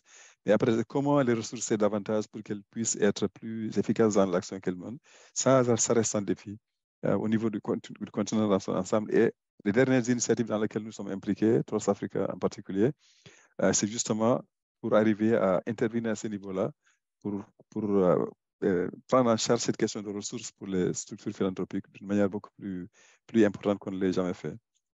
Et je vais revenir sur ça tout à l'heure. Alors, la méthodologie, j'ai décrit très rapidement. C'est une méthodologie donc, de cartographie participative qui permet en fait, comme j'ai dit, de créer une communauté, quoi, au fond. Parce que ce qui est intéressant, ce n'est pas le catalogage, le comptage, là. Ce qui est intéressant, c'est le dialogue qui se noue entre les acteurs qui sont impliqués dans ce processus-là. Et en fait, au fond, on crée une communauté en entrant en conversation, en discutant des enjeux, des défis, des problèmes, etc., quoi. Et en créant des réseaux et des partenariats par la même occasion. Et dans une première phase, ça c'était au niveau de l'Afrique de l'Ouest, on a commencé en faisant ce travail-là dans 7 pays. D'abord dans 5 pays, Burkina Faso, Côte d'Ivoire, Ghana, Nigeria et Ghana. J'ai dit quoi? Burkina Faso, Côte d'Ivoire, Ghana et Nigeria. Hein? Et Sénégal. Voilà, Sénégal que j'avais oublié. Mais le Ghana est déjà assez avancé et engagé dans un processus similaire. Donc, on collabore avec les Ghanéens, mais on n'a pas fait l'étude sur le Ghana lui-même. Et ensuite, ça a été étendu au Bénin et au Togo. Et on a créé un comité de pilotage constitué d'organismes panafricains que vous voyez là, dont vous voyez les sigles là, et de WINGS pour comment dire, piloter un peu le travail et l'encadrer en fait. Alors, on s'est posé un certain nombre de questions liées à tout ce qui pouvait permettre de comprendre en fait aussi bien les défis, la nature des défis, mais également les dynamiques, les politiques, les principaux acteurs, les flux de ressources, mais également les gaps, quoi, les points de faiblesse et les difficultés d'opérer dans un environnement caractérisé par une restriction en fait, des possibilités d'expression, un shrinking of the civic space, un rétrécissement en fait, de l'espace civique, y compris dans les pays les plus démocratiques de la sous-région. Il y a des tendances qui sont un peu inquiétantes quand on regarde de près la manière dont les organisations sont régulées, pour plusieurs raisons. Parce qu'on sait que en Afrique de l'Ouest, on a ce phénomène de djihadisme qui est très répandu dans beaucoup de pays. C'est le Mali, le Burkina Faso, le Niger. Et ça arrive là. On sait qu'aucun pays d'Afrique de l'Ouest n'est à l'abri de ce phénomène-là. Donc, les gouvernements sont préoccupés par ça. Et donc, ils surveillent en fait l'action des organisations, ils surveillent l'action des fondations, ils surveillent le mouvement d'argent, les flux d'argent. Et en même temps, il y a aussi la question du blanchiment d'argent qui est important, l'argent de la corruption, entre autres, ou l'argent des trafics divers qui existent dans la région. Et pour toutes ces raisons-là, il y a une surveillance beaucoup plus rapprochée des actions des organisations et une plus grande rigidité au niveau des mécanismes d'enregistrement. Donc, c'est dans cet environnement-là également qu'il faut poser le problème du développement des organisations philanthropiques. Et tout ça sont des questions qui nous ont intéressés. Et ce qui s'est passé, donc on a retenu, on a fait faire 2 études documentaires, une sur les 4 premiers pays que j'ai mentionnés et une autre sur le Togo et le Bénin, pour regarder un peu qu'est-ce qu'on en sait déjà au niveau de la documentation qui existe, mais également faire des interviews avec des acteurs au niveau de chacun de ces pays-là, et arriver en utilisant la taxonomie des Wings comme référence là, mais sans être contraint par cette taxonomie-là, et pour juste être comme un point de repère pour pouvoir savoir quoi chercher, quoi essayer de repérer comme acteur de la philanthropie dans la région. Et il y a eu des rencontres au début et à mi-parcours, et puis une rencontre à la fin où on a réuni les gens. Et pour la première fois, au mois de septembre de l'année dernière, on a réussi à faire rassembler à Dakar des organisations philanthropiques de la région, telles que les fondations Dangote, les fondations EcoBank, les fondations, pas Tony Elomel, mais Danjuma, T.Y. Danjuma du Nigeria, et des fondations Batonga du Bénin, même Fondation NCA était là. Donc, de tous ces pays-là, on a réussi à avoir des gens. Et ça a été extrêmement difficile d'entrer en dialogue avec des fondations telles que les Dangote, les Danjuma. Pour une fondation comme Trust Africa, le dialogue n'est pas facile, il faut le comprendre. Les nantis africains, là, ils sont assez proches de leurs affaires, y compris assez proches des institutions qu'elles créent et qui s'appellent des fondations, dont l'autonomie par rapport à leur business ou à leurs activités là, ou à leur famille souvent n'est pas très, très grande, quoi. Donc, il y a une distance assez rapprochée, et il est difficile d'entrer en dialogue. Mais pour une fois, on a commencé à percer, on a eu un dialogue intéressant. Évidemment, c'est différent du cas de Tony Elomelu, par exemple, qui intervient au niveau continental, qui est comme Jean-Claude l'a caractérisé là. C'est un catalyste, en fait, au fond, qui a soutenu beaucoup de créateurs d'entreprises au niveau du continent chaque année. Donc, on a eu des rencontres assez intéressantes et des études assez intéressantes. Et l'un des phénomènes, évidemment, qui a été observé, c'est d'abord l'importance des formes traditionnelles encore dans tous les pays. Deuxième chose, l'importance de la philanthropie liée à des religions, religion chrétienne, religion musulmane, dans aussi la plupart des pays d'Afrique de l'Ouest, surtout des pays comme le Sénégal. Et ça a été aussi un phénomène qu'on a observé. Les défis auxquels la philanthropie est confrontée dans ces régions-là et dans la plupart des pays d'Afrique, le cadre réglementaire, comme j'ai dit, c'est un problème. Là, il y a un débat assez intéressant aussi. Est-ce qu'il faut déplorer le fait qu'on ne donne pas des exonérations fiscales aux gens nantis qui veulent donner, alors que les États aussi manquent de ressources déjà? Donc là, on a eu des débats intéressants là-dessus. Et il y a un dilemme là à régler. Est-ce qu'il faut déplorer le fait que les États n'exonèrent pas ceux qui veulent donner, ou alors est-ce qu'il faut prendre ça comme un investissement et dans des affaires sociales, parce qu'en leur donnant des exonérations, ils soutiennent des actions et que peut-être l'État aurait dû prendre en charge, ou les communautés auraient dû prendre en charge. Il y a également le fait que les plus nantis au niveau de la région et les fondations les plus fortes là ne s'intéressent pas tellement aux fondations plus petites et communautaires pour les soutenir.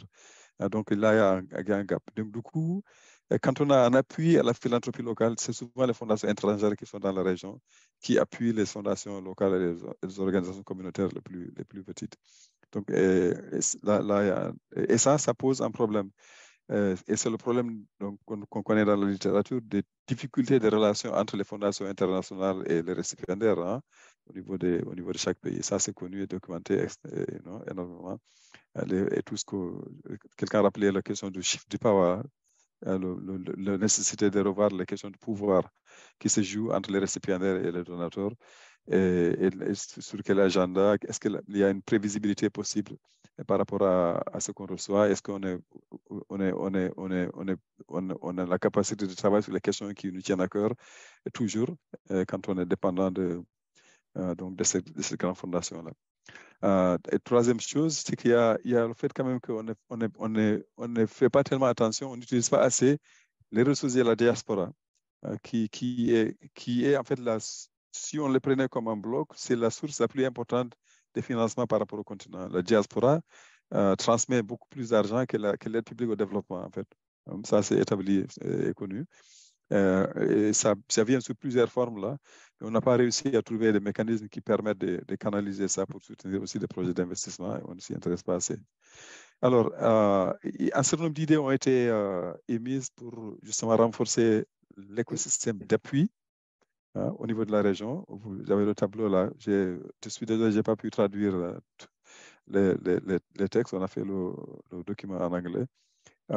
Mais il y a professionnalisation, etc., etc. Il y a plein de choses qui ont été émises comme des actions qui sont nécessaires si on veut renforcer vraiment la philanthropie au niveau de la région et l'écosystème d'appui. Plus de recherche, plus d'appui, plus d'incitation de plusieurs types. Et à la fin de tout ce travail-là, on a quand même décidé à la dernière rencontre qu'on a tenue à Dakar de mettre en place un réseau ouest-africain de philanthropie. Un réseau ouest-africain de philanthropie. Ça existe en Afrique de l'Est et il est assez fort d'ailleurs, le East African Philanthropy Network. Et on a trouvé qu'on a besoin de quelque chose comme ça au niveau de l'Afrique de l'Ouest. Et pour la première fois, comme j'ai dit, on a réussi à réunir donc, les fondations comme EcoBank Foundation, NCF Foundation, et les fondations de l'Université Cheikh Anta Diop, Patonga Foundation et les Dangote, Danjuma, tous étaient là. On a réussi à créer donc, une dynamique. Et à l'unanimité, les gens ont jugé que c'était important d'avoir eu cette rencontre-là. Donc, on peut évoluer vers la création d'un réseau de philanthropie en Afrique de l'Ouest. Alors, je pense que je vais terminer sur cette question-là. Il y a un certain nombre de questions qui restent encore posées. Comment dire, la question de mobilisation des ressources internes pour le développement, mais surtout comment trouver des ressources pour les fondations, comment utiliser d'autres mécanismes. Un certain nombre de fondations ont été fondées, quelques fondations au niveau du continent ont été créées par ce qu'on appelle le debt swap, la dette, la conversion de la dette extérieure en ressources à utilité publique, là, en fait, au fond. Il y a la fondation Graça Machel, par exemple, a été créée parce que le gouvernement de Mozambique devait de l'argent au gouvernement du Portugal et une partie de l'argent a été converti à lui d'être remboursé au Portugal, a été mis dans un fonds qui a été utilisé justement pour financer des activités communautaires. On sait que le continent perd en 2015, on disait 50 milliards de dollars par an. Et maintenant, on parle de 88 à 90 milliards de dollars par an par les flux financiers illicites qui sont dans les paradis fiscaux. Et si on arrivait à rapatrier une partie de ces ressources-là, comment les utiliser? Est-ce qu'une partie ne pouvait pas aller dans des fondations, dans des trusts qui permettraient de soutenir des actions justement communautaires ou des actions de développement ou de développement de l'infrastructure? Dernière chose que je voudrais dire, c'est que la philanthropie, en fait, au niveau de l'Afrique, elle est une philosophie de vie, elle est des actions liées à des actions de développement importantes, mais elle n'est pas obligée d'être aussi toujours réactive. Elle est pour la plupart caractérisée par la réaction à des problèmes ou par la gestion des catastrophes qui sont déjà là, mais elle peut être aussi anticipative. Anticipatrice, on dit non, anticipative. Anticipatory. Et on sait que déjà, au niveau communautaire, en termes d'abord, elle n'est pas se mesure pas tous en termes d'argent, c'est aussi en termes de temps, comme je disais, et de talents et de ressources d'autres types. Mais au niveau des villages et au niveau des communautés, les gens savent que quand la saison sèche vient, et dans le Sahel, c'est très vrai, il y a une saison de pluie qui dure 3 mois ou 4 mois ou 5 mois. Plus on va vers le sud, plus la saison est longue. En tout cas, quand la saison se termine, l'herbe et les arbres et tout se sèche. Donc, les feux de brousse sont beaucoup plus fréquents. Et ce que les gens font, c'est qu'ils clarifient autour de villages là pour que les feux de brousse ne puissent pas venir détruire tout. Et ça, c'est une manière de prévoir et d'anticiper un peu, quoi, même si ce n'est pas dans la longue durée, quoi. Donc, il y a une capacité d'anticipation qui existe et on peut peut-être investir davantage dans cette capacité d'anticipation, surtout quand on voit ce qui se pointe à l'horizon par rapport aux défis auxquels le continent est confronté, défis démographiques, défis de construction d'infrastructures de toutes sortes. Et puis, il y a aussi des questions qui sont sur la table aujourd'hui.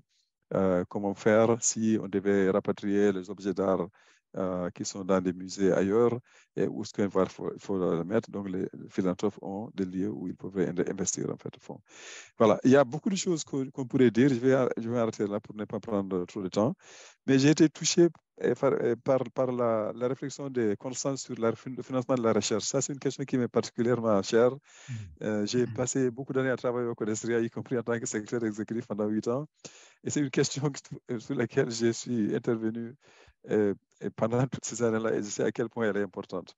Donc, trouver une solution au financement de la recherche, y compris par la mobilisation de la philanthropie, et dans la durée, c'est une question qui est extrêmement importante. Voilà, merci beaucoup et désolé d'avoir été un peu long. Merci beaucoup, Ebrima. C'était effectivement important d'avoir tout ce cadre et ce tour d'horizon extrêmement complet des perspectives, des défis et aussi finalement des formes d'organisation de la philanthropie. Alors, on a bien noté ces différences entre l'Afrique de l'Ouest et d'autres zones. On note aussi un point commun pour celles et ceux qui n'ont pas eu le plaisir de lire la thèse de Conan, comme c'est mon cas, qu'il y a quand même un point qui est très, très convergent entre votre intervention et quelque chose qu'il a souligné, c'est-à-dire c'est vraiment l'encastrement de la philanthropie dans des contextes africains, dans des normes de réciprocité, des normes de solidarité qui vont se déployer à différentes échelles, du village, de la communauté villageoise, du clan familial, et du coup, vraiment de l'interpénétration entre différentes logiques. Et c'est ça qui est intéressant, c'est qu'il n'y a pas de substitution d'un modèle de solidarité à l'autre. Il y a des tentatives, enfin, pour peu que je comprenne ce que j'ai entendu et ce que j'ai lu, mais il y a quand même la volonté de créer des modèles qui soient fidèles à un certain nombre de valeurs qui ne sont pas effacées par le développement, la modernité, l'occidentalisation. Et ça, c'est quelque chose qu'on voit au niveau local dans les travaux de Conan et que vous avez exprimé aussi à plusieurs reprises à votre manière dans ce tour d'horizon un peu global. Deuxième point, je vais juste aller très vite pour donner la parole parce qu'on est déjà presque au bout de cette conférence, mais il y a énormément d'informations qui ont été transmises. C'est effectivement la question de l'autonomie. Alors, Constance l'a abordé par la recherche. Vous, Conan, vous l'avez abordé par la distance ou une distance assez faible avec les institutions étatiques, parfois dans certains réseaux philanthropiques que vous avez pu observer. Et puis, Ebrima, vous l'avez évoqué sur la question de la liberté ou des contextes de liberté restreinte ou de restriction des libertés démocratiques. Et au fond, je pense qu'une question très transversale à vos interventions, c'est celle des conditions pour que la philanthropie soit un des leviers pour stabiliser des environnements de liberté, de respect d'un certain nombre de procédures et en tout cas de capacité d'organisation de la société civile. Et dernier point, et donc la question de la démocratie aussi derrière, au-delà du développement ou au-delà du prisme économique, qui est quand même parfois très, très prégnant, voire écrasant. Et dernier point, dernière remarque, mais qui est quand même très, là pour le coup, aussi très transversale, c'est le fait, et moi je trouve ça très intéressant qu'il y ait dans différents contextes une réflexion des acteurs sur c'est quoi les frontières de la philanthropie. Vous l'avez évoqué avec ce participatory mapping, là, c'est cette initiative de demander aux acteurs ce qu'eux-mêmes considèrent comme relevant du domaine ou pas. Constance avait le même type de réflexion et c'est quand même le signal qu'il y a non seulement un développement qui est sans doute lié à l'enrichissement, parce qu'il est réel, il existe, il est sans doute très inégalitaire, mais il est manifeste, et en même temps une réflexion sur les frontières de l'intérêt général, du bien commun, si on reprend des catégories là pour l'intérêt général qui sont très peut-être un peu trop franco-françaises, quoi. Voilà. Donc c'était juste quelques réflexions transversales mais qui souligne à quel point ces travaux et ces perspectives sont riches. Alors, est-ce qu'il y a des questions dans la salle virtuelle, vous savez comment ça fonctionne, il suffit de lever la main, de vous positionner, ou peut-être est-ce que voilà, si Constance ou Conan veulent réagir à des choses qui ont été dites par les autres intervenants sur lesquels vous n'avez pas pu réagir.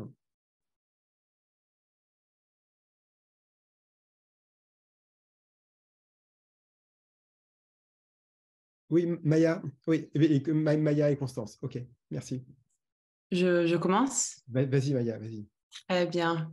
Merci à vous trois pour des présentations vraiment fascinantes. Donc, je vais juste vous poser une question. Je pars de ce que Ebrima disait, mais je serais curieuse en fait d'avoir le retour de tout le monde concernant les limites en fait du dialogue anglophone et francophone. Donc, Ebrima, tu nous disais, voilà, il y a un avantage à mettre ensemble la philanthropie francophone et l'accès anglophone. Maintenant, moi, je voulais plutôt poser la question de quelles sont en fait les limites qui se posent aujourd'hui à ça. Donc, je comprends bien, bon, au-delà de la question linguistique, évidemment, mais quelles sont voilà, les limites concrètes? Est-ce que c'est des cadres qu'on pourrait dire sont différents parce qu'il y a un héritage différent qui se pose socialement, légalement? Est-ce que c'est parce qu'il y a une prédominance dans le monde anglo-saxon d'une philanthropie peut-être plus américaine qui est là? Voilà. Quelles sont les limites qui peuvent exister à un dialogue et à un travail de coopération entre ces univers qui sont, voilà, dans une certaine mesure. Merci.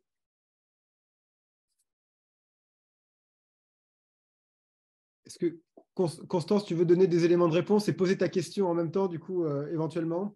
Bah ouais, je peux faire comme ça parce qu'en fait, ma question, elle rejoignait la question qui a été posée par Maya. Donc, ça partait de la même idée. Donc, je peux déjà, moi, réagir et puis, du coup, ouvrir sur la question.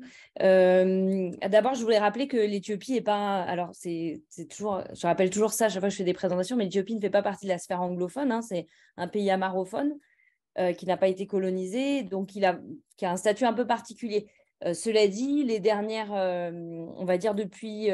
les années 60, l'Éthiopie s'est quand même plus tournée vers ses voisins anglophones et vers la coopération avec les États-Unis, même si ces derniers temps, c'est un peu tendu. Ce que moi, je constate, en tout cas, c'est qu'au niveau des fondations venues du Nord, en fait, celles qui interviennent dans les pays anglophones sont très différentes de celles qui interviennent dans les pays francophones. Et il y a une tendance quand même un peu à se répartir le monde, j'ai envie de dire. Entre les types. Alors, c'est pas aussi segmenté que ça, mais il y a quand même une tendance à avoir des acteurs qui sont plutôt présents dans les zones francophones et des acteurs qui sont plutôt présents en Afrique de l'Est et qui fonctionnent assez différemment. Et l'autre aspect aussi, il y a eu des travaux comme ça, c'est Willy Tadjugé et Gilles Kerr qui ont travaillé sur l'économie sociale et solidaire en comparant différents contextes juridiques. Et en tout cas, sur l'économie sociale et solidaire, il montre bien qu'il y a des pays sur lesquels il y a une législation et un cadre qui existe et d'autres pas du tout. Et ça a aussi un impact, notamment sur tous les investissements en termes de philanthropie, sur l'action sociale, etc. Ça peut avoir un impact, les différences juridiques. Et ça me permet juste d'ouvrir, sachant cette segmentation.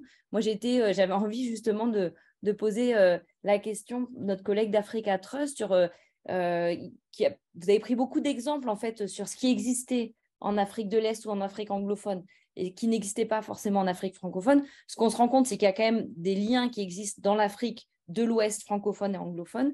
Est-ce qu'il y a des liens entre ces réseaux d'Afrique de l'Ouest, francophone et anglophone, et les réseaux d'Afrique de l'Est? Ou est-ce que la séparation, elle n'est pas que linguistique, elle est aussi, j'ai envie de dire, presque géographique? Alors, ce n'est pas que géographique, mais au moins entre ces deux espaces. Voilà. Et Brima, peut-être vous redonnez la parole tout de suite et Conan, après, vous pourrez réagir sur l'interpellation de Maya. Oui. Oui, non, mais je crois que c'est extrêmement, extrêmement important. Et d'abord, je commence par la dernière intervention de Constance sur les réseaux. Les réseaux sont ouverts, hein, les réseaux ont chacun la mission de ne pas rester entre soi. Le African Philanthropy Network, par exemple, a fait déployer d'énormes efforts pour pouvoir justement avoir une présence francophone importante en son sein. Et je n'étais pas à la dernière rencontre qu'ils ont organisée en Ouganda, mais avant Covid, celle à laquelle je suis allé, à Maurice, il y avait sur peut-être 150 personnes ou 300, un peu plus, moins de 200 personnes, il y avait 65 personnes venant d'Afrique de l'Ouest francophone. Mais alors, ce qui était intéressant à cette rencontre-là, quand même, c'est la question linguistique qui s'était posée. C'est France-Afrique qui a payé pour qu'il y ait la traduction simultanée. Et je crois que j'ai eu l'occasion de raconter ça à nos amis de la Fondation de France. Les gens se comportaient comme si la langue naturelle de la rencontre, c'était l'anglais, en fait, au fond. Et les francophones, à tel point que pour prendre la parole et parler en français, les francophones commençaient à dire, je m'excuse, je vais parler en français. Et moi, je me suis dit, mais ça, c'est extraordinaire. Il y a la traduction, il y a les casques, mais il faut qu'on prenne nos excuses pour parler en français. Donc, l'espace apparaissait un petit peu comme étant un espace francophone. Alors, je crois que ça s'explique historiquement. C'est qu'historiquement, effectivement, il y a je crois que le développement des fondations institutionnelles, la philanthropie institutionnelle, là, a été beaucoup plus rapide dans les pays anglophones et plus ancienne. Je pense qu'ils sont plus établis dans les pays anglophones. Et donc, il y a une certaine assurance qui existe, il y a des réseaux qui se créent, une certaine manière de se déployer. Et je crois que ça explique un petit peu le fait qu'ils avaient tendance à dominer en fait cet espace-là. Mais il n'y a aucun des réseaux dans l'ambition de rester en soi. Ils font déploient d'énormes efforts pour pouvoir justement s'ouvrir et avoir des francophones en soi. Ou alors, quand ils organisent dans les pays francophones, dans les pays anglophones, ils veulent tenir des activités en Afrique francophone pour avoir des francophones. Juste un dernier exemple sur ça. L'année dernière, on devait à Dakar travailler avec Orient Action Fund, qui est une organisation des féministes là, qui est basée à Nairobi. Orient Action Fund Africa. En 2019, ils ont organisé ce qu'ils appellent une république féministe avec 300 participants. La deuxième édition devait être faite à Dakar l'année dernière. Et Trust Africa était le partenaire. On a commencé à travailler un peu là-dessus pour le faire à Dakar. Finalement, on a redéplacé la réunion pour la faire en Afrique de l'Ouest parce qu'ils pensaient qu'il y avait une plus grande ouverture sur les questions de LGBT et tout ça là, en Afrique de l'Est qu'au Sénégal. Bon, ça, c'est là. Mais pour dire qu'il y avait la volonté d'organiser en Afrique de l'Ouest justement pour pouvoir avoir, et à Dakar en particulier, pour avoir une présence importante des francophones. Et deuxième exemple, ce que je veux dire concernant les fondations. C'est vrai que ce n'est pas les mêmes qui interviennent partout, mais quand même Dakar, et la Fondation Ford était établie ici jusqu'à un certain temps, ils se sont recentrés à Lagos. La Fondation Open Society a refusé d'avoir un siège à Lagos. Le bureau d'Abuja plutôt. Le bureau d'Abuja Open Society Foundation était secondaire et dépendait du bureau de Dakar. Et donc, il y a plusieurs fondations qui essaient d'établir. Mastercard Foundation a un bureau important à Dakar. Donc, je crois que les choses évoluent un peu. Et il y a selon maintenant le LIO, et je crois que c'est plus contexte spécifique maintenant que peut-être par le passé, quoi. Et Dakar se montre comme étant un espace ouvert. Et puis maintenant, il y a de plus en plus de fondations anglophones qui s'établissent et qui utilisent Dakar comme leur capitale. Maintenant, je crois qu'il y a des traditions philanthropiques là, et qui sont héritées par ces relations et les connexions avec ces fondations du Nord là, qui font que probablement on trouve avec l'ancienneté en fait aussi des relations, comme je disais, et peut-être une différenciation au niveau des cultures philanthropiques, peut-être un peu entre l'Afrique francophone et l'Afrique anglophone. Mais je crois que ça évolue assez rapidement. Assez rapidement. Merci beaucoup, Ebrima. Ça complète vraiment très bien ce que disait Constance. Est-ce que Conan, vous voulez réagir sur cette question, l'interpellation de Maya?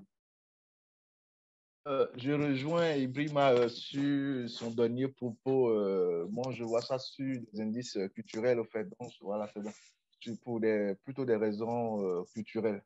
Comme ça, moi, je vois les choses. Voilà. Est-ce que vous pouvez développer, Conan, enfin, les questions culturelles, parce que pour connaître votre travail, effectivement, il y a des enjeux qui sont liés à des cadres, par exemple, les cadres juridiques, vous montrez qu'ils sont différents d'un pays à l'autre, vous montrez qu'il y a aussi des normes sociales qui sont très actives, en fait, et qui structurent véritablement la philanthropie dans le contexte que vous avez étudié, c'est-à-dire la Côte d'Ivoire, avec voilà, aussi des formes de distribution qui sont orientés sur des régions qui sont soit particulièrement défavorisées, soit sur des villages avec lesquels, ou des zones avec lesquelles il y a des connexions avec les fondations. Ah oui, moi tout à l'heure, je répondais à la question de choses qui parlait des limites entre le monde anglophone et le Oui, monde. absolument. Voilà. Sinon, parlant des cas d'intervention, par exemple, en Côte d'Ivoire, aujourd'hui, les fondations préfèrent plutôt s'allier, par exemple, ils interviennent, c'est-à-dire il y a un changement de paradigme, si on peut le dire. Donc, du coup, les fondations pour intervenir dans une zone s'associent, par exemple, à des mutuelles de développement. Voilà. Pour être plus efficace, s'associent à des mutuelles de développement où, dans ce cas d'intervention, chaque partie, disent-ils, pour être efficace, chaque partie doit, disons, faire une part. Par exemple, quand une fondation va intervenir dans une communauté villageoise, s'il s'agit de la construction d'une maternité, d'un hôpital ou d'une école, il revient, par exemple, au village, voilà, à la communauté, de donner la terre sur laquelle l'intervention sera réalisée. En plus de ça, la communauté doit s'engager en termes de main-d'œuvre. Voilà un peu en termes de main-d'œuvre, c'est-à-dire la fondation va fournir, par exemple, le matériel et l'expertise, mais des activités comme des tâcherons, par exemple, la communauté villageoise doit fournir, par exemple, la main-d'œuvre. Non, le cas d'intervention est co-construit. Donc, certaines fondations parlent, par exemple, de co-développement. De co-développement dans la mesure où les deux parties, c'est-à-dire les bénéficiaires et la fondation doit interagir, chacun doit fournir les efforts. Mais à côté de tout ça, pour avoir une légitimité, les fondations doivent avoir en amont l'autorisation de l'État. Parce qu'il est bien de construire une école, ou un hôpital, mais c'est l'État qui doit, par exemple, envoyer des fonctionnaires ou des agents de la santé pour travailler dans les hôpitaux après la réalisation du projet.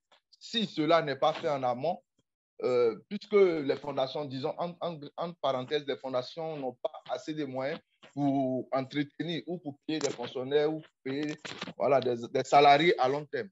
Donc, voilà un peu cette collaboration triangulaire. Un côté, les bénéficiaires qui doivent s'impliquer pour la réussite du projet. De l'autre côté aussi, l'autorisation. Parce que si la fondation n'a pas l'autorisation, le projet sera réalisé, mais après, elle n'aura pas de portée. Elle n'aura pas de portée. Voilà un peu des formes d'intervention. Merci beaucoup, Conan. Peut-être juste une dernière question en vous invitant à une réponse peut-être assez rapide. Alors évidemment, il y a le souci de la généralisation qui est dans la question, mais ce qu'on entend dans la dernière intervention de Conan, et vous l'avez évoqué aussi, Brima, en évoquant les débats sur les possibles effets d'éviction, parce que vous dites l'État, il y a des problèmes de financement, d'infrastructures, de politique publique générale, et donc du coup, vous avez dit, est-ce qu'il faut vraiment développer la philanthropie qui peut entraîner ce risque d'avoir des ressources en moins pour ces projets-là. Est-ce que cette relation, ou comment plutôt, à vos yeux, cette relation État-philanthropie, elle est pensée? Est-ce qu'elle est pensée? Est-ce qu'elle est discutée? Est-ce qu'elle est mise à l'agenda finalement du développement de la philanthropie? Et peut-être Constance l'avait évoqué avec cette figure de l'État éthiopien développementaliste qui concentre beaucoup en fait de fonctions, et comment est-ce qu'il y a une réflexion sur la place à donner dans cette orientation à ces acteurs privée, pour le dire simplement.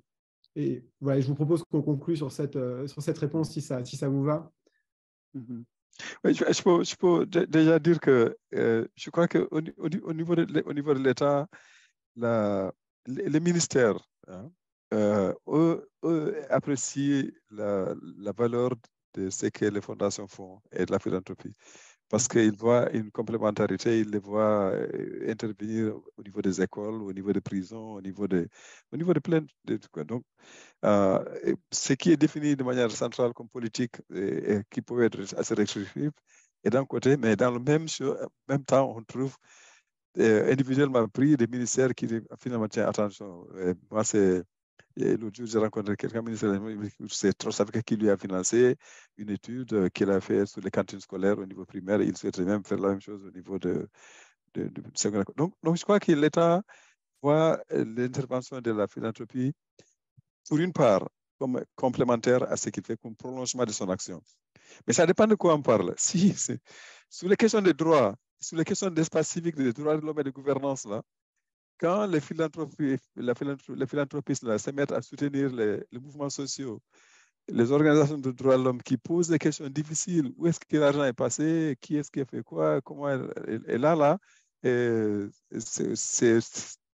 tend à être frileux, quoi. Donc, je pense que c'est selon les questions qui sont un peu à l'ordre du jour qu'il peut y avoir une collaboration. Le même État réagit différemment selon les questions qui sont abordées. Actuellement, toutes les questions autour de comment est-ce que l'argent qui a été mobilisé pour répondre à la pandémie a été dépensé.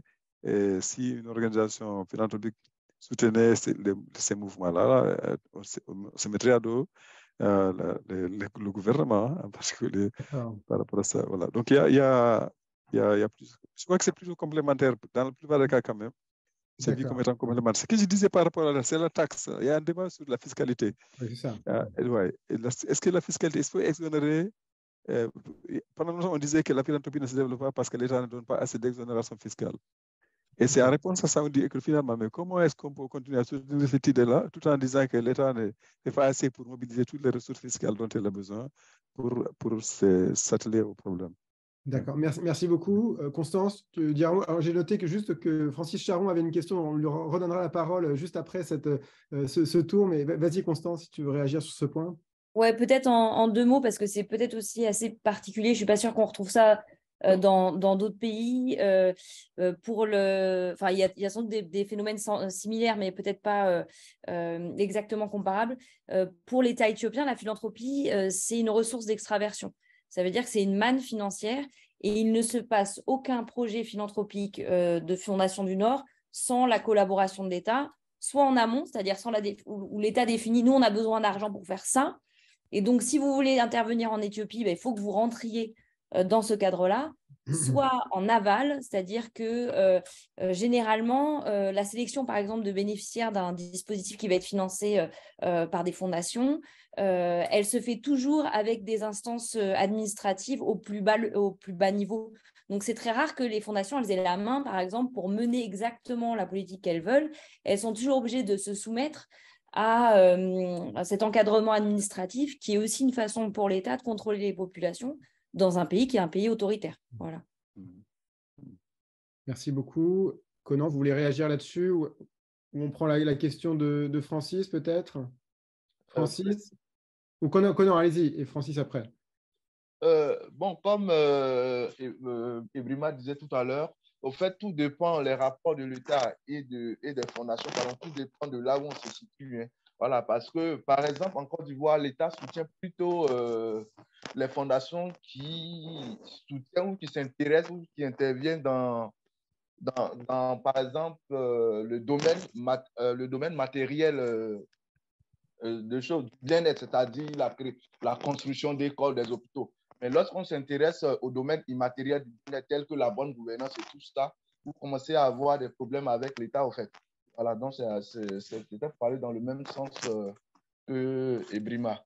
Ok, voilà. merci beaucoup, Conan. Francis. Oui, très court. Merci de cette conférence qui est tout à fait passionnante. Je voulais revenir sur ce qu'avait dit Brima et même qui est revenu aussi par Jean-Claude.